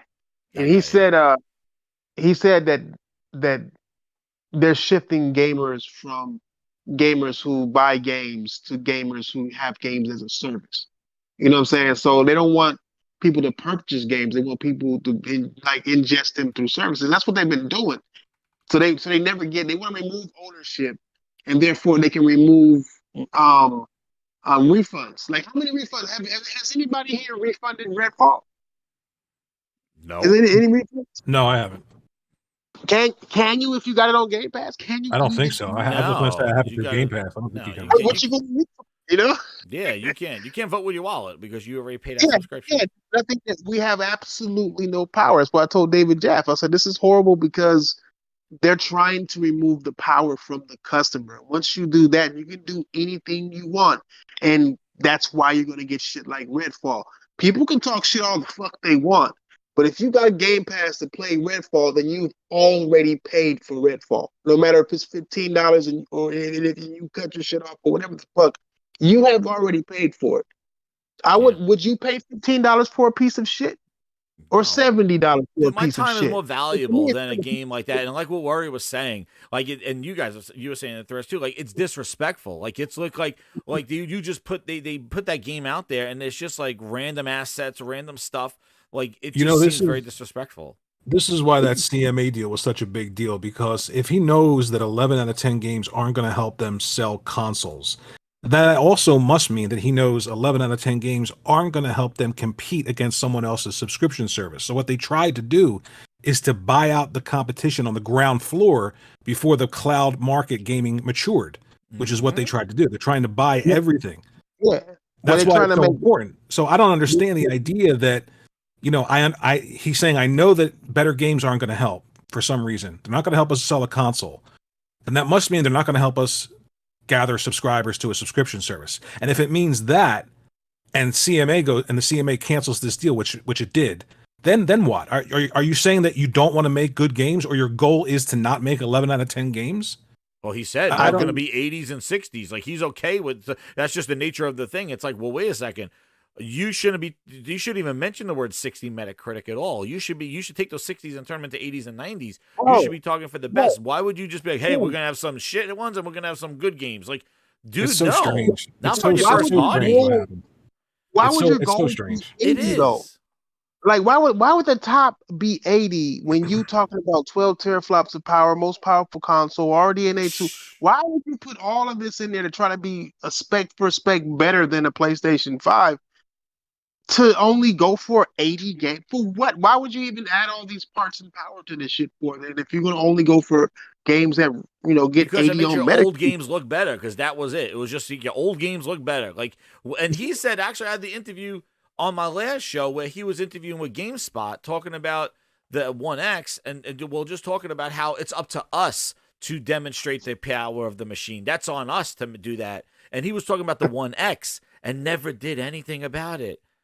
So, yeah, the only was a third party that actually demonstrated the power of the One X, and that was Rockstar with Red Dead Redemption 2, right? That and was maybe with the Gears, Gears DLC, that was like a less like good looking thing. The DLC, Hive Busters. Yeah, the DLC looks fantastic. Yeah, it was a fantastic. And nobody played it. Nobody played it. I think. Yeah, I remember playing. Every achievement was rare. Yes. And that was like 6 months after it released. Exactly. Yeah. But those are the only two kind of showpiece things that demonstrated that One X. And again, it was only around for 2.5 years, and then they nixed it. They didn't even use it as a transition console. They cut that thing off to try to sell the Series S. Because if that One X was in existence, people would buy the One X for $300. I think that was the best console ever. $300 for a One X. That was the deal of the century right there, because that was more capable than the Series S. And in order to make the Series S appealing, they had to get that friggin' One X off the shelves. So they clear that thing out quick. It was like in a month. Goodbye. You know? The Series S should have been a 1X with an RDNA 2 chip in it. Exactly. That's what it should have been. It would have been a much better console. Yep. Or refine the One X. That's what they should have did. But instead, they didn't do that. So that's the Let me ask you a question. So after all of this news, 24 hours later, I watched something. And I need you to listen to it, and I need you to explain to me what the hell this means and why this is important, okay? Okay. Take a listen. Earned his shot at the big chair, and by all accounts, including my own, he's an incredibly nice person in addition to someone who worked his way up the ranks. And he's got the receipts to show that he's a hardcore gamer just like the rest of us. Something that can't be said about the heads of the other console makers. There you go.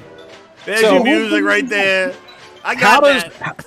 How does someone being nice and having first off, he has the receipts to show that he's a hardcore gamer, unlike the other console executive. So, are we talking about Shuhei Yoshida? Are we talking about Mark Cerny, who designed PlayStation 1 and PlayStation 2 hits, the first American to design a PlayStation piece of hardware, the PlayStation 4 and PlayStation 5? If we're talking about Jim Ryan, okay, of course he doesn't look like a hardcore gamer, but you know what he is? He's somebody who knows how to make a product sell. It's not his job to be a hardcore gamer. It's his job. He's one to of be us. A businessman that sells games to hardcore gamers. What do you think drives that? Why would somebody in like that high up into the video game industry, like IGN, how is that important to somebody? It should never be important to you. Bro, how about this, dog? Do dudes who sell crack, are they the best crackheads available? You know what I'm saying? Like, should they be smoking crack with the crackheads to sell? It's stupid, bro. Like, you don't. He's one of us. He's one of us. It's like, what is the thing? It's like, one of us, one of us, one of us. Like, they just chant for him. That's what they do when he takes him out to dinner. If he's one of us, then what the fuck did he release? One of us. Redfall? Somebody just showed Thrash. They just showed me he played 32 hours of Vampire Survivors, but only 3 hours of Redfall. I'm saying one of us. One of us. 2 hours of Hi-Fi Rush. I know his background. Yeah, I just don't. I don't understand the fascination with being in love with executives rather than just waiting for something that's good to play. I can't stuff Phil Spencer into an Xbox and play him. Dude, I said it's about it. It is this. That's why I want Phil. I want him somewhere else because I feel like if he leaves, then I think Xbox will be exposed. Like he is the shroud of like, hey, Phil. And I think that's why they won't let him go because Satya doesn't know. He calls it a Nintendo because Satya don't even know he has an Xbox. They dress him up. They put him in front of the TV. You know. But can you imagine the next guy coming in? Can you imagine the next guy coming in? All of a sudden he comes in, he's sitting down. All of a sudden he's got like 1,000 DMs in his Twitter from like 40 and 50-year-old men who are like, I used to talk to Phil. So you talk to me. Will you talk to me? Forward all my messages to him. It's like, what are you wearing, Phil? What are you wearing? Are you in your Xbox boxes? What's your Xbox Live account? It's gonna fuck around and be fucking Sarah Bond, and I guarantee you she plays absolutely no games. Jesus. Oh, Sarah Bond, she don't play games. Dude, that's why I here it comes. It is Phil Spencer. Well, you can get this live. Phil and Thresh can get it too. Everybody's gonna get it live here. Phil Spencer is the Xbox Mickey Mouse. Oh boy. He goes out there. When they said it's bad news, they send him out from the castle. They dress him up. They go, Phil, do an interview. Okay, woohoo. And he goes out there. That is Phil Spencer is the goddamn Xbox Mickey Mouse. They send him out there for good news. He's their PR. Satya doesn't know anything. He's stuttering his ass all the way to the bank. He's like, sketch my check. He doesn't know what the hell is going on.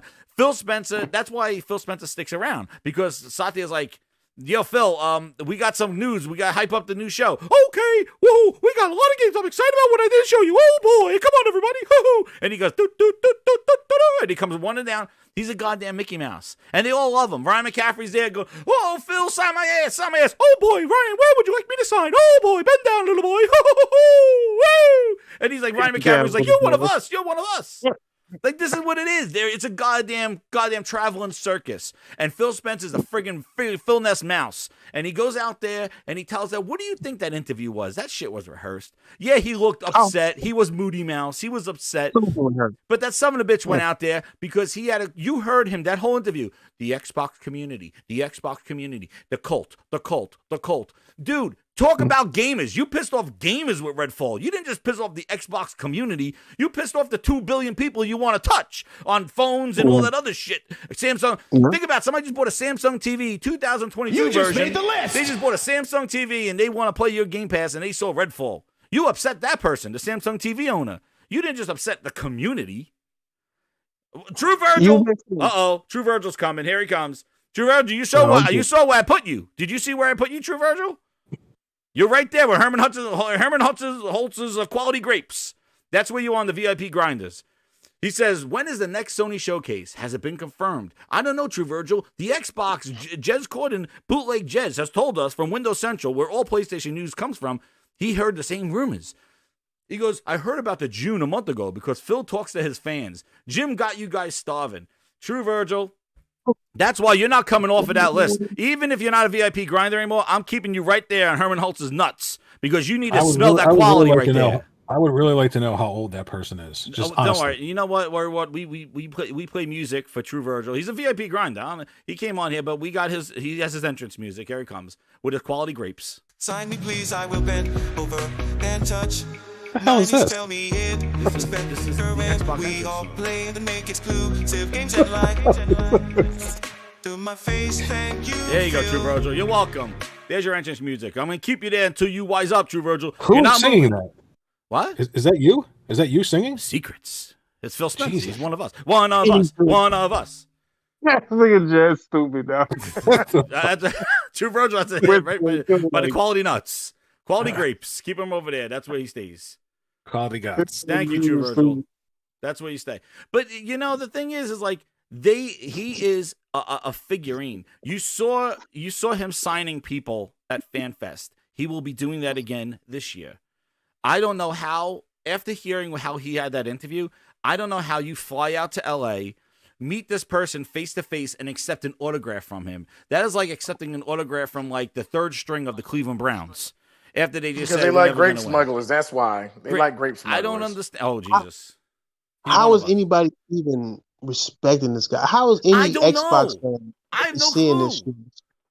He's shitting your pants. Have you noticed though? Nobody wants the signature of like an artist or a developer who created a game, or somebody who's actually done something, like done the work. Right. They want an executive. I don't understand it. I just do not get it. I don't understand it. In that interview, he basically came out was like, "Hey, Santa Claus is not real. Stop writing me letters saying that I'm going to bring presents. Santa's not real." He's like, "I hear it all the time. 90% of the people try to think that Santa Claus, that's what his interview was. Like, guys, we're not making games. We're not making games. Stop DMing me. Leave me alone. We have a different vision. Stop." And meanwhile, this was the same son of a bitch that was writing the console. I want to win. I'm in it to win it. I come by a Scarlet. And now he's like, guys, we have a whole different vision. I see it all the time. Like Phil, he was like basically telling Xbox fans to get off his nuts. Like, guys, we're not making games for you. Leave me alone, but still subscribe. Why is he frustrated at those people when he the one that told him what to expect? Exactly. Can't be frustrated at that. She's like, I see it all the time. Guess what? I showed her 3 interviews with him hyping up the console. I'm like, Phil, you're the one that hyped it up. You got it right there. Yeah. How do you come from this dude right here? Build a great Project Scarlet. I want people to feel like they can have amazing console experiences they've never seen before. I see it all the time. And that they've got the best lineup of content and services of any platform out there. Of any platform. And we're totally focused on that. And I know we have other things going with like coming to PC and xCloud, but I'll say that being a leader in console is something that the team is committed to doing. And that's we're not building this program to try to aim for second place. We were going to build it aiming for first place. Like somebody cheat on you, like, here, let's get married, hit. and then you cheat on you all these years. The guy is typing up. He even kind of in that interview dismisses, oh yeah, things coming to PC and cloud, but we're really focused on delivering. And now, just like a few years later, the dude's like, console's not in our business. What are you talking about? We're not in the same business. We're doing something different. And it's like, who the hell's this guy? Who this? What choose? You can't have it both ways. And maybe I've been hearing some people too, like maybe it's maybe other things out of his control, and he like what he wants versus what he has to do, but it's all equaling zero, dude, because his actions are not speaking for the words. Even if he was doing something good, you could say, well, at least something's happened. He's failing on all parts. They had to change because of course they wanted to win, but no one was buying the system in a way that they were buying PlayStations and Nintendo systems, and they weren't buying video games, even third-party video games, in the way that they were on PlayStation and Xbox. So, a large part of this too isn't just that they changed and Phil Spencer has to say what he has to say. There is this real disconnect between people who love Xbox on social media and people just buying video games on the video game system Xbox. They're just not there. Right. They're just not there. I think it went a step further. I don't think PC players are buying them on PC either. They launched day and date on PC. Well, some of them ranked on Steam sales charts, but they fell off, like Hi-Fi Rush. Like, they were there. People were trying to say it was better than Forspoken, but it never showed up on NPDs. So, like, that Steam sales chart is all we got. Like, they never really, who knows who's getting it from PC Game Pass, who's getting it from Steam. Steam is the only sales thing we do. And you see, and the thing is, too, you look at Halo. Halo was everywhere. And it was free. Barriers were broken. And that had a quicker drop-off than any other Halo game. So it just shows, like, the quality and what expectations are from the expectations that they made. That's the problem, because they talk too much. Because I could search Phil Spencer on YouTube and find every friggin' interview that this guy talked out his wazoo. And I'm going to leave you example A, B, C, and D. Here's one right here. You want to see another one? Watch this one. This guy, you have endless content of this dude just talking too much and not delivering. Here he is right here. Let's see. In 2016, Phil, tell us what you're excited about, Phil. Ban of VR. So we're focused right now on our VR ecosystem on Windows and making sure that's possible. When we picked the spec for Scorpio, we said, okay, what is the state of the art of VR on PC? And let's build a console that could support that. We'll have more to talk about in terms of hardware and capabilities later, but we wanted to make sure that the compute capability inside of Scorpio was there to really support what the best creators were saying for us that they needed to see the best VR experiences. I'm actually not hearing anything. Oh, so no, I can't pump that through the thing, but he's basically interviewing with somebody from Game Reactor and saying about why they chose the specs for Project Scorpio to target the VR that they wanted to move over from Windows to the console. Again, case in point, this guy is all over the place. You go back a couple more years, he's hyping up Kinect, saying he's all behind Kinect. He's ready to go, all in with Kinect. Even Matt Booty was talking about Kinect.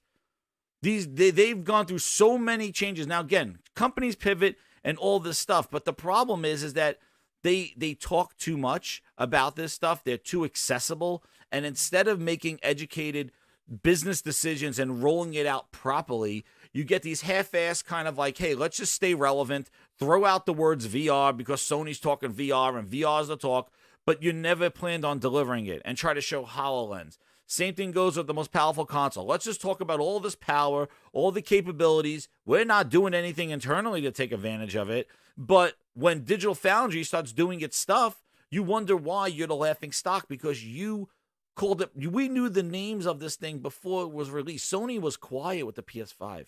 You called it Project Scarlet for a year and a half before you even announced the console, hyping up the capabilities of it. It was a project name.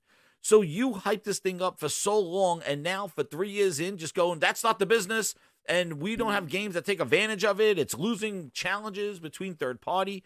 You look like a clown because your marketing, you hyped this up. And actually, you know what? They never learned, because that's exactly what destroyed them with the Xbox One. They talked too much. They talked about all this, like, they never showed an implementation. They just talked about, like, you'll check in, you'll do this, do that, and they just talked without showing. And they showed TV. So, again, Microsoft sucks at marketing. They try to talk too early about stuff just to stay relevant. They're worried about relevancy. Meanwhile, they're the biggest company in the world, but they're so irrelevant when it comes to certain things. But, yeah, they talk too much. And that's why you can find tons of contradictions and stuff like that. Sad fact. It is sad. It is. And one of the other things I wanted to bring up, too, I got you guys on here, was, and I think Warrior was touching on it, too, was about, and it's in that interview again, but where he says that his primary job, when he's talking about the forecast, and he was talking about the showcase, but he was talking about his job was to try to get a game out every quarter. And then he throws in the word quality in there because he's coming off of Redfall. But I think that's the reason why Redfall was pushed out the way it was, because that was meeting their target for every quarter, because last year they missed a whole goddamn quarters, like a whole bunch of quarters. So probably his performance review was like, I will get games coming out each quarter, probably because they saw a dip in Game Pass. So his goal this year probably was to get games coming out a quarter. Hi-Fi Rush first quarter, Redfall second quarter, I guess. And then now you got Starfield the third, and then Forza the fourth, and then maybe Hellblade early next quarter. But do you think, do you find that interesting that he's more targeted about timing rather than selling a game? Yeah, because he's made a promise that he can't keep, so he has no choice. It's one of those things, like, you're in a subscription service, so you have to have something that's coming out because those numbers are not going to stay there. People don't stay in Xbox, a Game Pass for long periods of time. I think people are there when they think a game is good, and they do their month, and then they're gone. Yeah. Well, what do you think? Did you pick that out? Yo, what's up, Link? How you doing, man? See Link in there. Link comes off mute. But what did you think about him saying about that whole, he sees it. He's like, I see it. I see it. I see the next few months. Like, yeah, my question again, for some reason, and probably because the entire panel had a giant green desk with an X on it, nobody asked a follow-up question. The follow-up question would be, you also said when you went to go see Crackdown 3 that you saw it and you felt good about it and you wanted it to sit next to Halo, Gears, and Forza. You also said you went and saw Redfall before it released and it looked good and things were coming along nice. So if you saw it then and we're in the position we are now, then why should we be excited about things that you're saying you saw coming again in the future, like Avowed, like Starfield, and like Hellblade. Perfect Dark? Yeah, Hellblade, he said he sees it. I know, right? And know what? It's crazy. I had his interview from when he was in the basement with Justine and Assista, and he did the interview, and he said that Redfall was on track for next year. He's like, yeah, this year's been light, and he even hyped up God of War and Nintendo releasing games, which, oh, by the way, man, where's the poll? We had people in here. Oh, man, did I lose the whole poll? Well, majority of people said no, they're not buying Zelda on the Grindhouse. So the Grindhouse is not a super fan of Zelda. It was like 60-30 or something like that. So I guess it's just the tech. Maybe people wishing for the Switch too. But the Grindhouse is not a full-blown Zelda fanatics here. But anyway, going back to the whole thing about this, he sees this, right? He's excited, and he's excited. I think it's all marketing beats. I think that he's just talking it out. You know what I mean? Again, he gets the traction. He's in touch with the media. He knows what the hell's going on. But it just seemed that and I have the clip here. I don't have it on the thing so you guys can hear it on the panel. But let me see if I because can it makes it that much harder. You're right. Lines don't get us to the completion of that vision. When we have enough of creative different hit. Let me get it right here. So I look at them at different camps. If there's a production timeline issue, we've been open to delaying. If we just have more bugs than we should have at the end of a game, we're been here before. Wait, now this guy that grabs his ass. The score, yeah, have a good timeline for that. Releasing titles. He said it. View scores. Also need to have a great selection of games that are continue to come Yeah, that surprise and delight our fans. And we under-delivered on that, and for that I apologize. You know, what people are excited around the end. Did we realize that is us? But when I look at like the crash rates on the game, whatever. He said it in the interview, and the other thing too is that he also said about the 12 months. You know what? He had to correct Paris. We were talking about that earlier, where he had to correct Paris. No, we missed that 12 months. The thing is that 12-month window was created by them, and they didn't deliver on a lot of, especially their first-party games. That could be another reason why they pushed out Redfall, to try to adhere to some of that 12-month stuff. But again, these are all self-inflicted. They made these expectations. Even when they tell you to lower their expectations, they still set up expectations, and they don't meet them. And I just don't understand how many times a fan goes through this going, well, next year, next time, next year, this is the year, this is the time. It's like, Wait come on. till that. What was that? I said wait till. Yeah, wait till. Oh, yeah, actually, cue the wait till. That's right. Wait till. Where is it, Grinders? Wait, just wait till E3. There will be a showcase, but I can't say when all our games need help. Bootleg Studios helping with Perfect Dark. That's right, Bootleg Studios. And that's another thing, too. Like, all these, and know what else I noticed, too? Is that they're taking these studios and splitting them up into, A, B, C, D and teams and have them make multiple projects. And it seems that, again, people just going off making what they want to do, and it's just it's a production.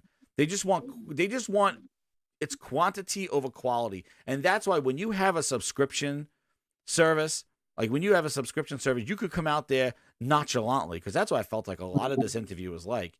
Very nonchalant, just like, yeah, well, you'll get 80s, you'll get 60s, you'll get, and it's just like, well, wait a second. Yeah, if you're not trying to sell a product, those words would never even come out of Jim Ryan or anybody's mouth.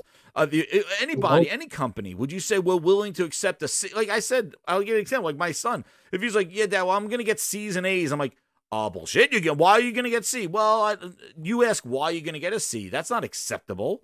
You don't go in saying I'm going to get C's. If you happen to get a C, we'll work on it and do better. But you don't go in setting your expectations like there'll be 60s and there'll be 80s. And it's like, that sounds very not business focused. Like that sounds very kind of just very lackadaisical management, and just you're accepting this. And then on top of that, Redfall's sitting at a 55 now on PC. 55 from a first-party game from Bethesda. Dude, this is not the first time we've seen what Microsoft's hands have done. Just ask Bleeding Ass what happened. The first game from Ninja Theory, coming off the high of Hellblade. They were rock stars. We did this with a small budget, with a few. The artist was the actor. And they were like this incredible studio that made a great-looking game with a small budget and a small team. They were like the darlings of the industry. And then Phil buys them, and the next game is Bleeding Edge, which gets cut off in 11 months. I'm like, what does that do to Ninja Theory? How is that? Same thing with Arcane. Like what is... Arcane's coming off this horrible game. Regardless of when Microsoft came in to interfere or to engage with this game, it's still under Microsoft. He had admitted it. This is us. Bleeding Edge scored higher, Matty B said. Holy Jesus. My goodness. But yeah, what does that do to Hellblade? What does that do to... You're my number one customer. It's just very... This, and again, and I want to ask you guys a question about this, speaking about this interview here. What do you think this interview helped or hurt? If Redfall just came out and there was nothing and this is what it was, do you think that would have been a better approach than Phil doing this interview? Let's go down the list. Worry, let's go you first. I'm sorry, what did you think? Did this interview help or hurt? It absolutely. I mean, if you're a sane person, it absolutely hurt them. Hurt them. Gotcha. King, what do you think? Oh, King left. Link, what do you think? Help them or hurt them? Grinders, what do you think in the chat? Okay, I'm here now. All right, Link, what did you think? This interview, did it help the cause? Did it hurt the cause? Should they just let Redfall come out and just let it be and folks be quiet? It definitely hurt the brutal honesty I think did hurt. But for the extremists and the zealots out there, they're just going to find a way to spin it. But for the people that actually were expecting him to get on there and talk positively and everything, they didn't get that. So, I mean, yeah, I guess it did hurt. It didn't help things. He did sound defeated. Yeah. Doesn't sound like he's really concerned about really competing. So, anybody who's expecting it to have these high quality games, I don't know. I don't think it's going to happen. Frog, what do you think? Did this interview help or hurt the need? It definitively hurt them. Anybody who thinks it didn't hurt them is a moron. It hurt them. He did have he gave insight to kind of what we should expect from the future between 6s and 8s.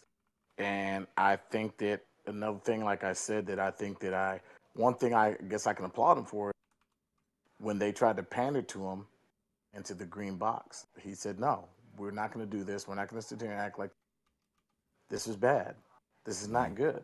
And I said, it's about time that, somebody over there is taking responsibility. And he shouldn't have had to come, and I guess my point is he shouldn't have had to come and say all this stuff.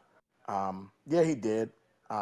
He's speaking to it kind of funny, but like I think I agree with you. Like Matt Booty should be the one sitting talking about all this stuff. It shouldn't be Phil all the time.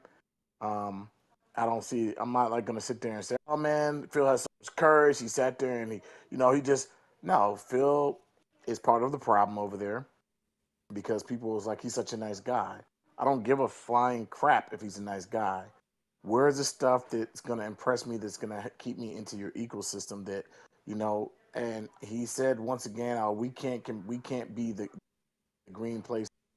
The green version of the blue, yeah. The green version of the blue guy. Well, be a publisher at this point. Be a publisher. Because you obviously aren't selling boxes. That's not what you're here to do. You obviously aren't selling games. That's not what you're obviously here just to be here. In the sense of you're here just to basically say, oh, we're here. Because we have money, that's basically the only reason we're still here. He might as well just say that. Because we have the money, that's the only reason we're still here. I'm just like, man, like, you're not giving people, it's been a long time since they've given people what they really want. And that's the thing. People are forgiving them for it. I don't get how you sit there and this is your primary place to play and you say, you know what, also giving this poor ass interview. I don't get it. I don't get why, you have people sitting there saying, hold the line. I don't get why you have people sitting there making these videos talking about he was so brave. I don't get why the leaders of the right door freaking are just sitting there and acting like this is a great thing. Like this is your primary platform to play. You should be pissed off. You should be pissed and you should say, you know what, Phil? I think maybe it's time for me to move on. Because you've told me that you're not going to compete. You're not here to compete. And even though I want the great stuff, you told me I'm not giving it to you. Directly to my face, you said I'm not giving it to you. Maybe it's time for you guys to move on. There's no better time right now to move on. And it's not about console warning. It's about the reality of like, damn, this guy told you guys in an interview to your face, we're not competing. We're gonna create between 6s and 8s. It's another thing, and I know you didn't get to it, Jez, and I think you might have mentioned it. The fact that he said an internal team sat there and played this game. Oh, yeah, about the review. 20 points, 20 points higher. How delusional in the song. You need to fire everybody who played this and said, this is score at least 20 points higher. This is bad. It is 55. This is bad. Frog, 55, 1.9 Yo, user think about score. this.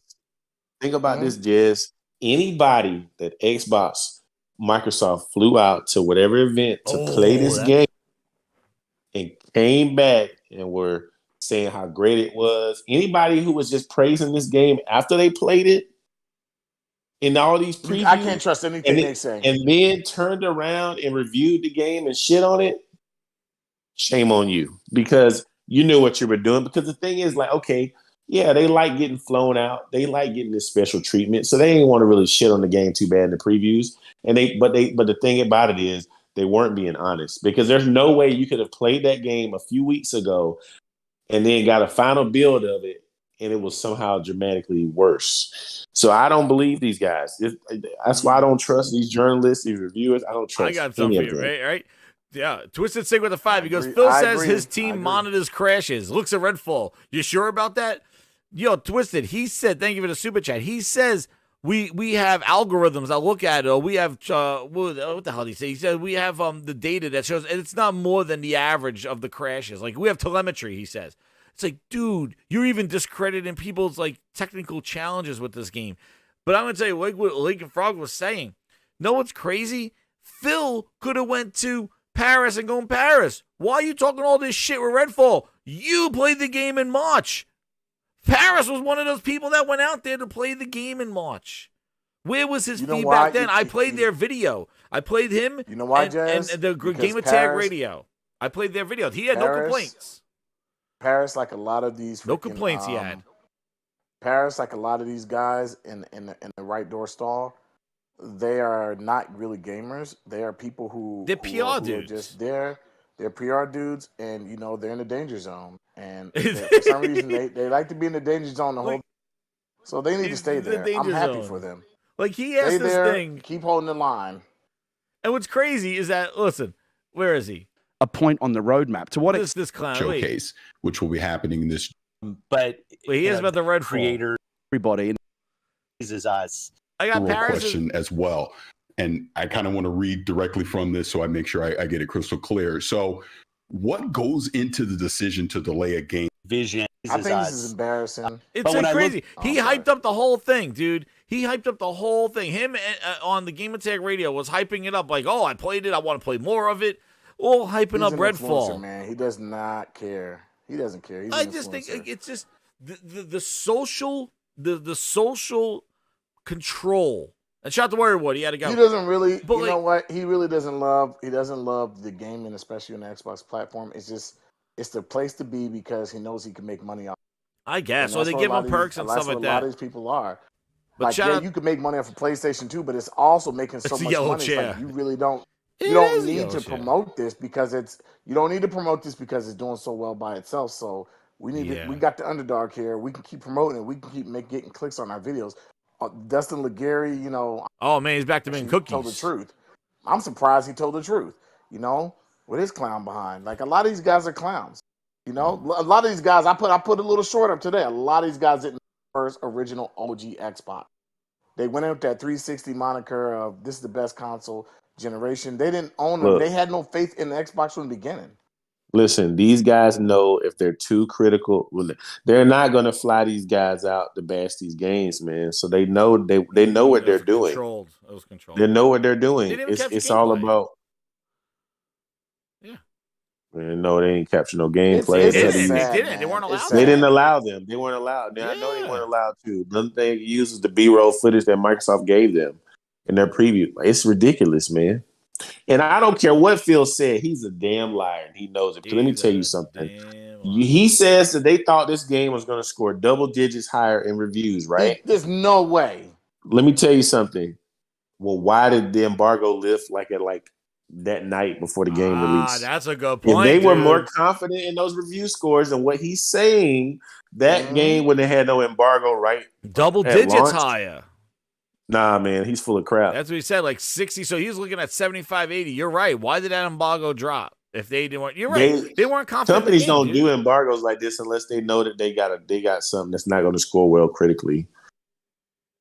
What is that? Did I get my DM about? Hold on, let me see. Did I get the? Oh, we got the here. Let's close this poll here. 126 votes. Let's post it. Oops. Let's post the poll. End poll. Let's see. Did it hurt or help the interview? Let's see what the Grindhouse says. The Grindhouse says 93% say it hurt, 6% say it helped. Wow. Yeah, I you know what? My thing on it is that I think this interview hurt.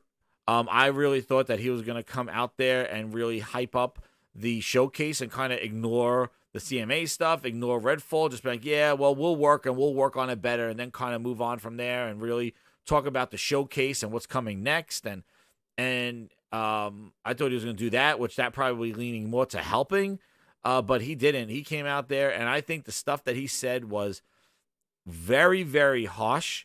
But he was delivering a message, Jess. Yeah, he's delivering a bad message. You know, dude. Like, that was not let's rally the troop message.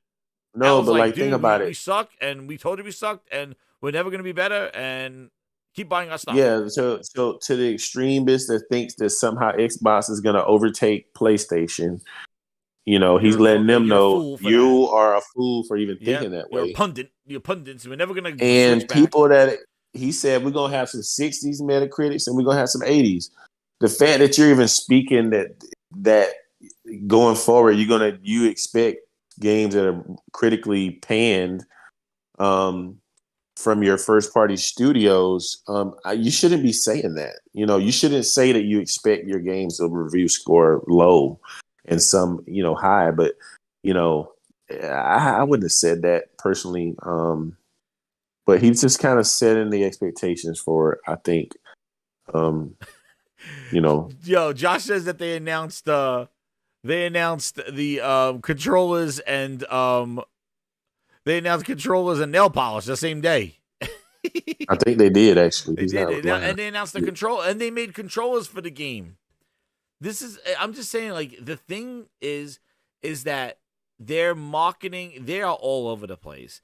And this interview really, really, he came in there with a message, and I think the message was not good. I think he needed to have clarification.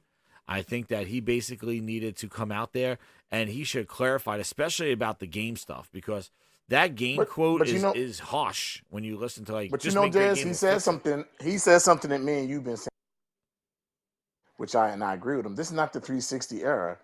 No, we funked up with the Xbox One era, because of whatever you may say. But this is not the 360 era anymore. We can't go back. He said they dug a hole. They're not getting out of this hole, man. And I saw somebody who's a whole fanboy say they just need a reset. No, they don't. You can't reset.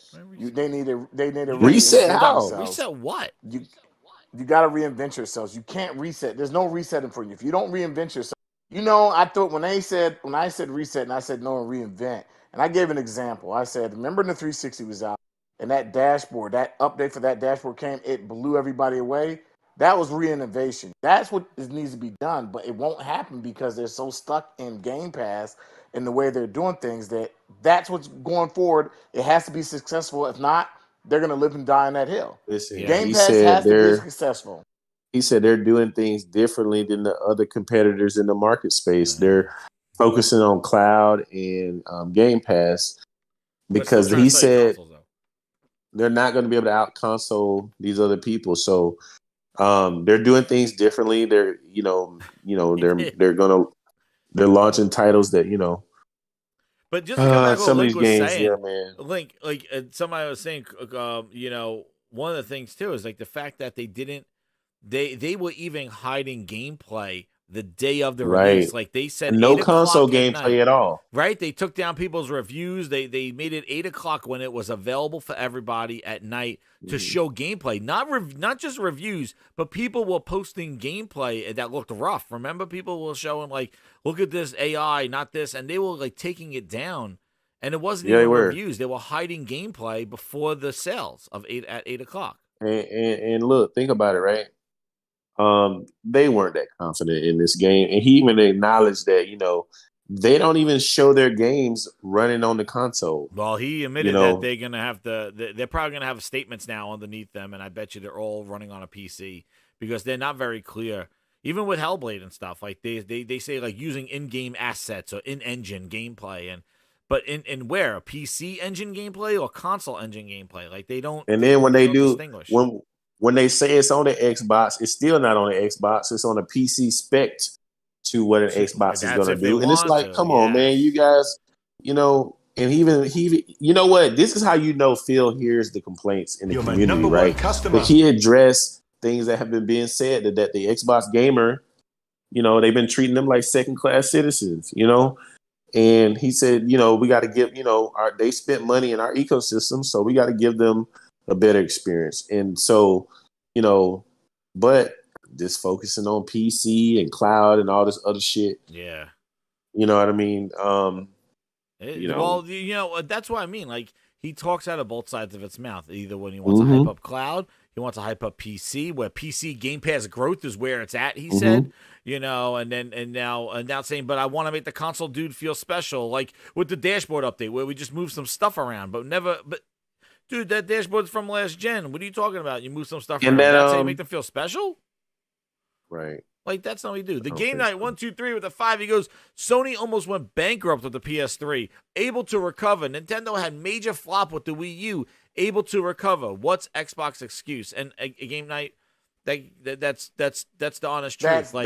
That's a good point, because they have $1 trillion company behind them. If they were anybody else, they'd be gone by now.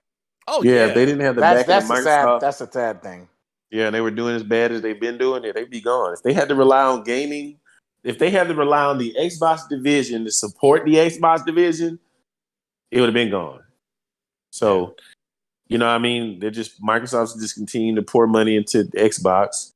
But I just want to say, hoping at some point they'll turn it around, but I just don't know. True Virgil, he's not getting that. He's not getting that quality grapes over there. But True Virgil says, like, since Redfall, all the ponies think that Metacritic is the end all and be all. But True Virgil, we're making a point that Phil said he thought the Metacritic was going to be about double digits higher. That's the reason why we brought it up. So pay attention, True Virgil. I know you're hanging right near Herman Holtz's quality grapes, but just to get a whiff of that quality, and you'll understand what we're talking about here. But anyway, but thank you again, VIP True Virgil. We're gonna keep you there until you get better. We can get better over there. But one of the things too is, like, they I thought what was even harmful about this interview too was they said in the interview, like, they had this scheduled already, and they didn't want to go this way, even though, and Thrash made a video about it, like, hey, you gave them you asked the questions, we mean didn't go this way. But apparently this was on the books. They thought he was going to cancel and all this other stuff, but he came out there and he took it on the chin. The guy said he pulled out, took it on the chin. I don't know, or something. He could have pulled out. Whoa! Yeah, did you hear him? The guy. That's what the bald guy said. I did. Dude. I did hear that, but I heard that, but I was like, okay. No, he said he could have pulled out and took it on he said that. He could have pulled out and took it on the chin. I was like, whoa, I was like, oh, what the hell's going on there? He really likes him. Now somebody lead us in the right door stall. Oh, Jesus. Phil Ness got him. Somebody sent me this. So who was this? Was this Josh? Somebody sent me this thing. Who sent this to me? Somebody was sending me this thing. It says that this is on a Steam review about a Bethesda developer posted, "Hi, we're sorry to hear that you experienced technical issues with Redfall. We can understand your frustration since the game is constantly crashing. We're happy to help you assist to get the game to work. First, please make sure your PC meets the system requirements," which is like ass. Like, you don't even need a big PC. If your PC meets the requirements, you can. Which, remember the PC requirement thing? That's another thing where they didn't even have like the frame rate. They didn't tell you what the resolution. They just said like low, medium, and ultra. I'm like, well, and what frame rate and resolution? Made no sense. And it says if this does not resolve your issues with Fallout 76. So are you saying that they copied and pasted this thing? That's what it looked like. Oh, man, those studios need help, man. These studios need help. Phil needs to get in there. That's not $7 billion worth of customer service right there. But you want to know what? I got rumors here. Grinders, we have over 400 and something people in here. Hit that like button because we got a new release right here. And Frogs and Link, you're going to hear this first. So let me tell you something. So you've heard of... Oh, wait, hold on. I got to get the super chat. G. Thomas says, we need Metacritic to tell Redfall is trash. NRP Gaming gave a gifted Grindhouse VIP. Awesome. Thank you so much. You just made the list. So, wanna, got it. Wanna, got it. So, you've heard of Kitchen Nightmares. And so I've got rumor that there's going to be a new entertainment show called Xbox First Party Studio Nightmares, Developer Nightmares. And I got a trailer here from the show. So I'm going to play it here. So we're going to have Developer Nightmares And you'll be very surprised who they're sending in to clean up Xbox first-party developer nightmares in this series of shows. They're going to clean up the thing. This is like, the developer, the direct that they had. Well, now they need a clean house. So, akin to kitchen nightmares, we got Xbox first-party developer nightmares. Here we go.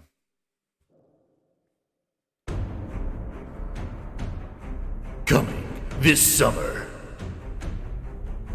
Xbox Productions presents. You've heard of Kitchen Nightmares. Now, we have Xbox First Party Studio Developer Nightmares. We are secretly sending in Jim Gordon Ramsay Ryan to get in there and to take care of all the problems that are going on at Xbox First Party Studios. He has gone in there with his gloves off and saying things like, "Where's the lamb sauce?" He even went in there and actually talked to the new intern Melissa and told her what he thought about her stuff. It's no Melissa. Yes, Chef. Jim Gordon Ramsay's not taking any punches here, and he is cleaning up the studios. Definitely, they need some cleaning right now. He says, "You know what? We're gonna go in there," and he is flipping over tables. My God, what a show! What a show! He went in there. We also have him talking about the 343. He went in there and talked about the rats. Food for the catch a rat. So we have got rats here. Oh my God, those 343 rats, hairless rats, he said. And then he was not done yet. He was not done yet. He grabbed Matt Booty, and he went in there and he told Matt Booty, he goes like this. What are you? An idiot sandwich. Idiot sandwich what? Jesus Christ, Matt Booty taking no punches, my God. He is not done. Jim Gordon Ramsay flipping over tables, showing quality games. It's not even pink, it's raw. And Coop has delivered. And Coop is getting the heat too. And Coop. Pink, it's raw. And Coop has delivered undercooked sandwich. This summer, coming to your TVs left and right, Xbox first-party developer Studio Nightmares. Developer Nightmares coming to you on your Paramount Plus, along with your Halo Infinite for Season 2, Master Chief's Bare Ass Edition. Yeah. Where's the lamb? It's raw, Melissa. Yes, Chef. Wow, that is some powerful show, man. Xbox first-party developer Studio Nightmares. Man, Jim Gordon Ramsay Ryan is going in there and flipping over tables. Shut it down, he said. My God, guys. That's going to be... I can't wait just to say that again. Wow. Woof. Jim Gordon Ramsay showing them quality games. Maybe Herman Holtz might pop in there, but my God, I'm excited to see that on Paramount Plus. It's coming with Halo Season 2, so we'll be interested to see that as well. And one of the other clips that I like here is Phil Spencer finally doing this interview and just letting everybody know. Oh no! We suck again! There he is, Phil Spencer, just dishing out the juice. And you know what, Grinders? We're not done with the entertainment because I got one more thing for you. I told you I was going to bring you a new tune. We got a new tune right here. And I just wanted to play it for everybody. Let me see if I have it here. Here it is. Games Won't Help. New, exclusive Grindhouse classic.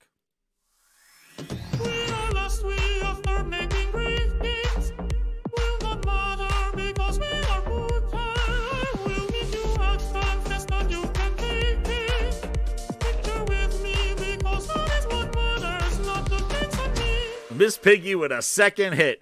My God, games don't matter because they're booty. My goodness.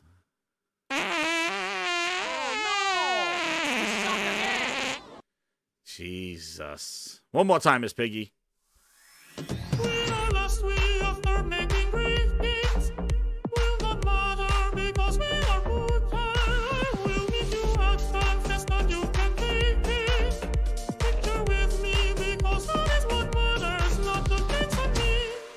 And that is the show, Grinders. I want to thank Link, Thrash, and Wordwart, and Frogs coming through. Please go follow Wordwart on YouTube and Thrash as well. They make some excellent videos. And Link is over on the Twitter. And Frog, tell me where I can find you. You're doing some shorts, Frog. So I think shorts are my thing. Depending on the response, I'll see. But I feel like figuring out how to do shorts, and I like shorts. I like shorts. I like shorts. Yeah, 15 seconds of music, and I'm like, yeah, there's some clown shit out here, so I need to put some shorts out. That's right. It's just easier than putting the whole video.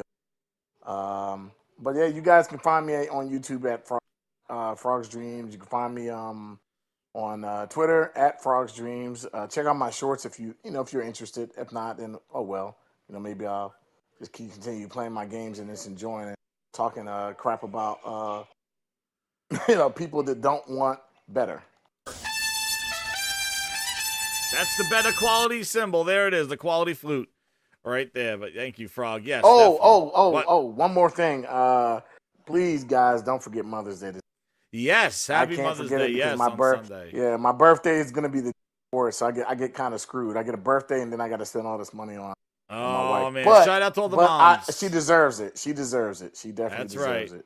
Shout out to all the moms out there. Happy Mother's Day. Can't be mad at her. Dude, we don't want the moms running around yelling. Where's the lamb sauce? You better have gifts for them. Get those gifts out there for your moms. Going out there. I'm looking for a God of War controller for her. She really wants one. Oh. Yeah, but I can't find them, man. They're hard to find.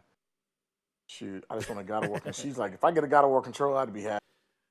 Dude, that would be pretty cool, the God of War controllers. They're very hard to find. She wanted one. Dude, I tried to pre-order one when they first came out. They were sold out, and I never came back. Yeah. The Hogwarts Same ones with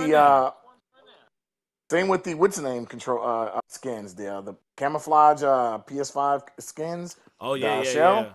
They came and went. The controllers came and went. I think Sony is one thing I will say as we leave. I think Sony, one thing they can improve on is how they do their play and their custom consoles. I think they need to do a better. Oh yeah, I really do think. Well, and also that the Final panels. Fantasy one, I really want. Oh yeah, that's what I'm saying. The plates. I really wanted that Final Fantasy freaking console. But so then in Japan, right? It's just a regular console. Yeah, the one in Japan they're getting a good one. That's some damn. Bull. That's some bull. Because I would have bought another one and just gave this one to my sister-in-law. But man, the fact that it's just a regular PS5, I'm like, Sony, man. All I know is that they do Spider-Man plates. Good luck. eBay's gonna be a war good zone. luck. You're not. Yeah, it's gonna be a war zone. That's gonna be a war zone. But they just have the to do it, man. I just don't know why. I don't know, man. I don't know. Like unless again that whole model of like this rumored PlayStation, that has the replaceable drive, maybe a different size, so maybe they want to get a lot of plates out there. Maybe that's why they're doing it. They're like we'll wait until the Pro comes out or whatever. Whatever this new model is, and maybe use those plates and say, hey, this is the smaller form factor with the plates, and this is what the Pro is going to look like. And, we will see. I don't know, man. Who the hell knows? But all I'm going to say is that Spider-Man train is about to move, and this showcase coming up, man. That Diablo train, hey. Diablo train. I can't.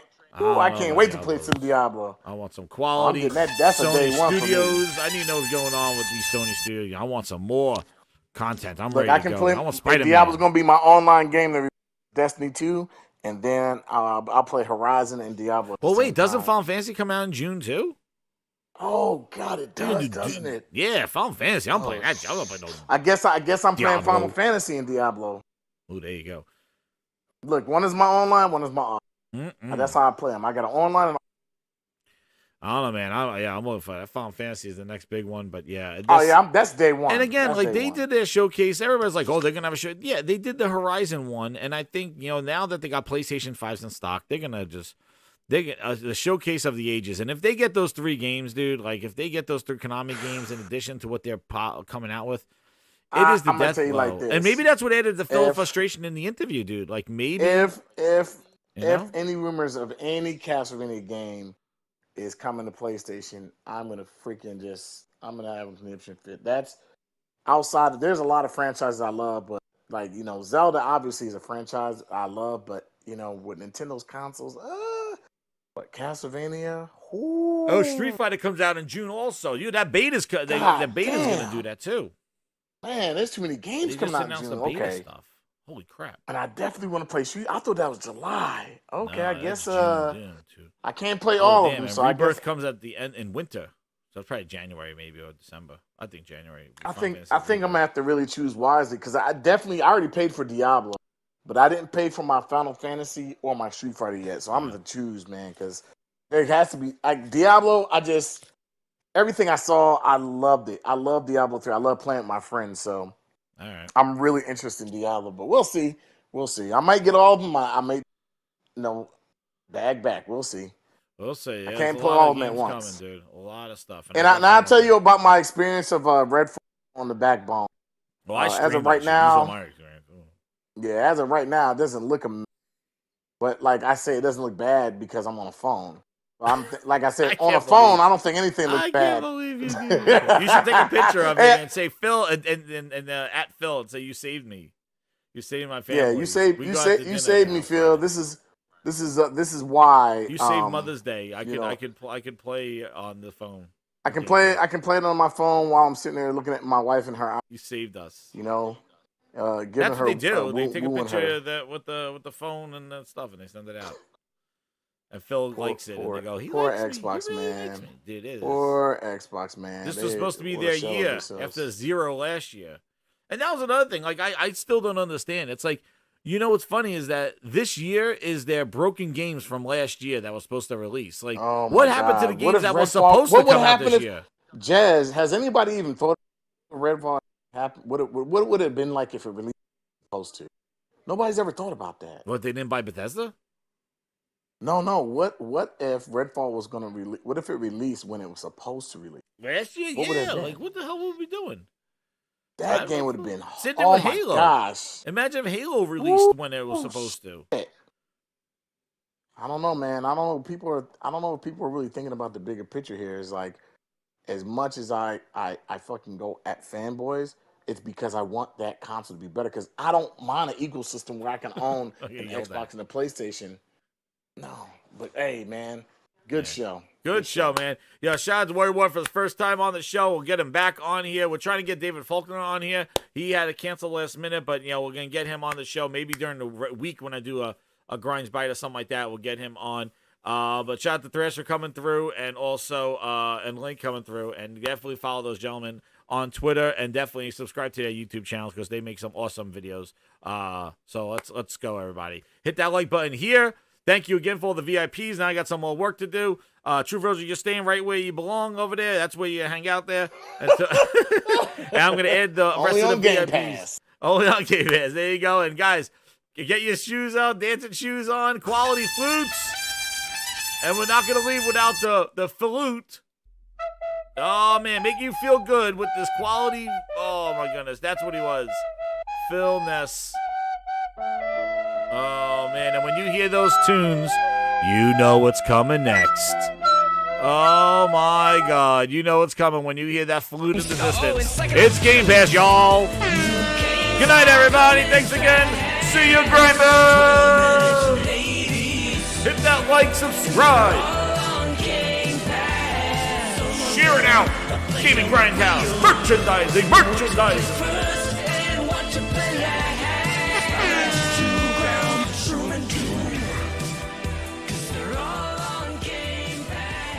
They want the sirens.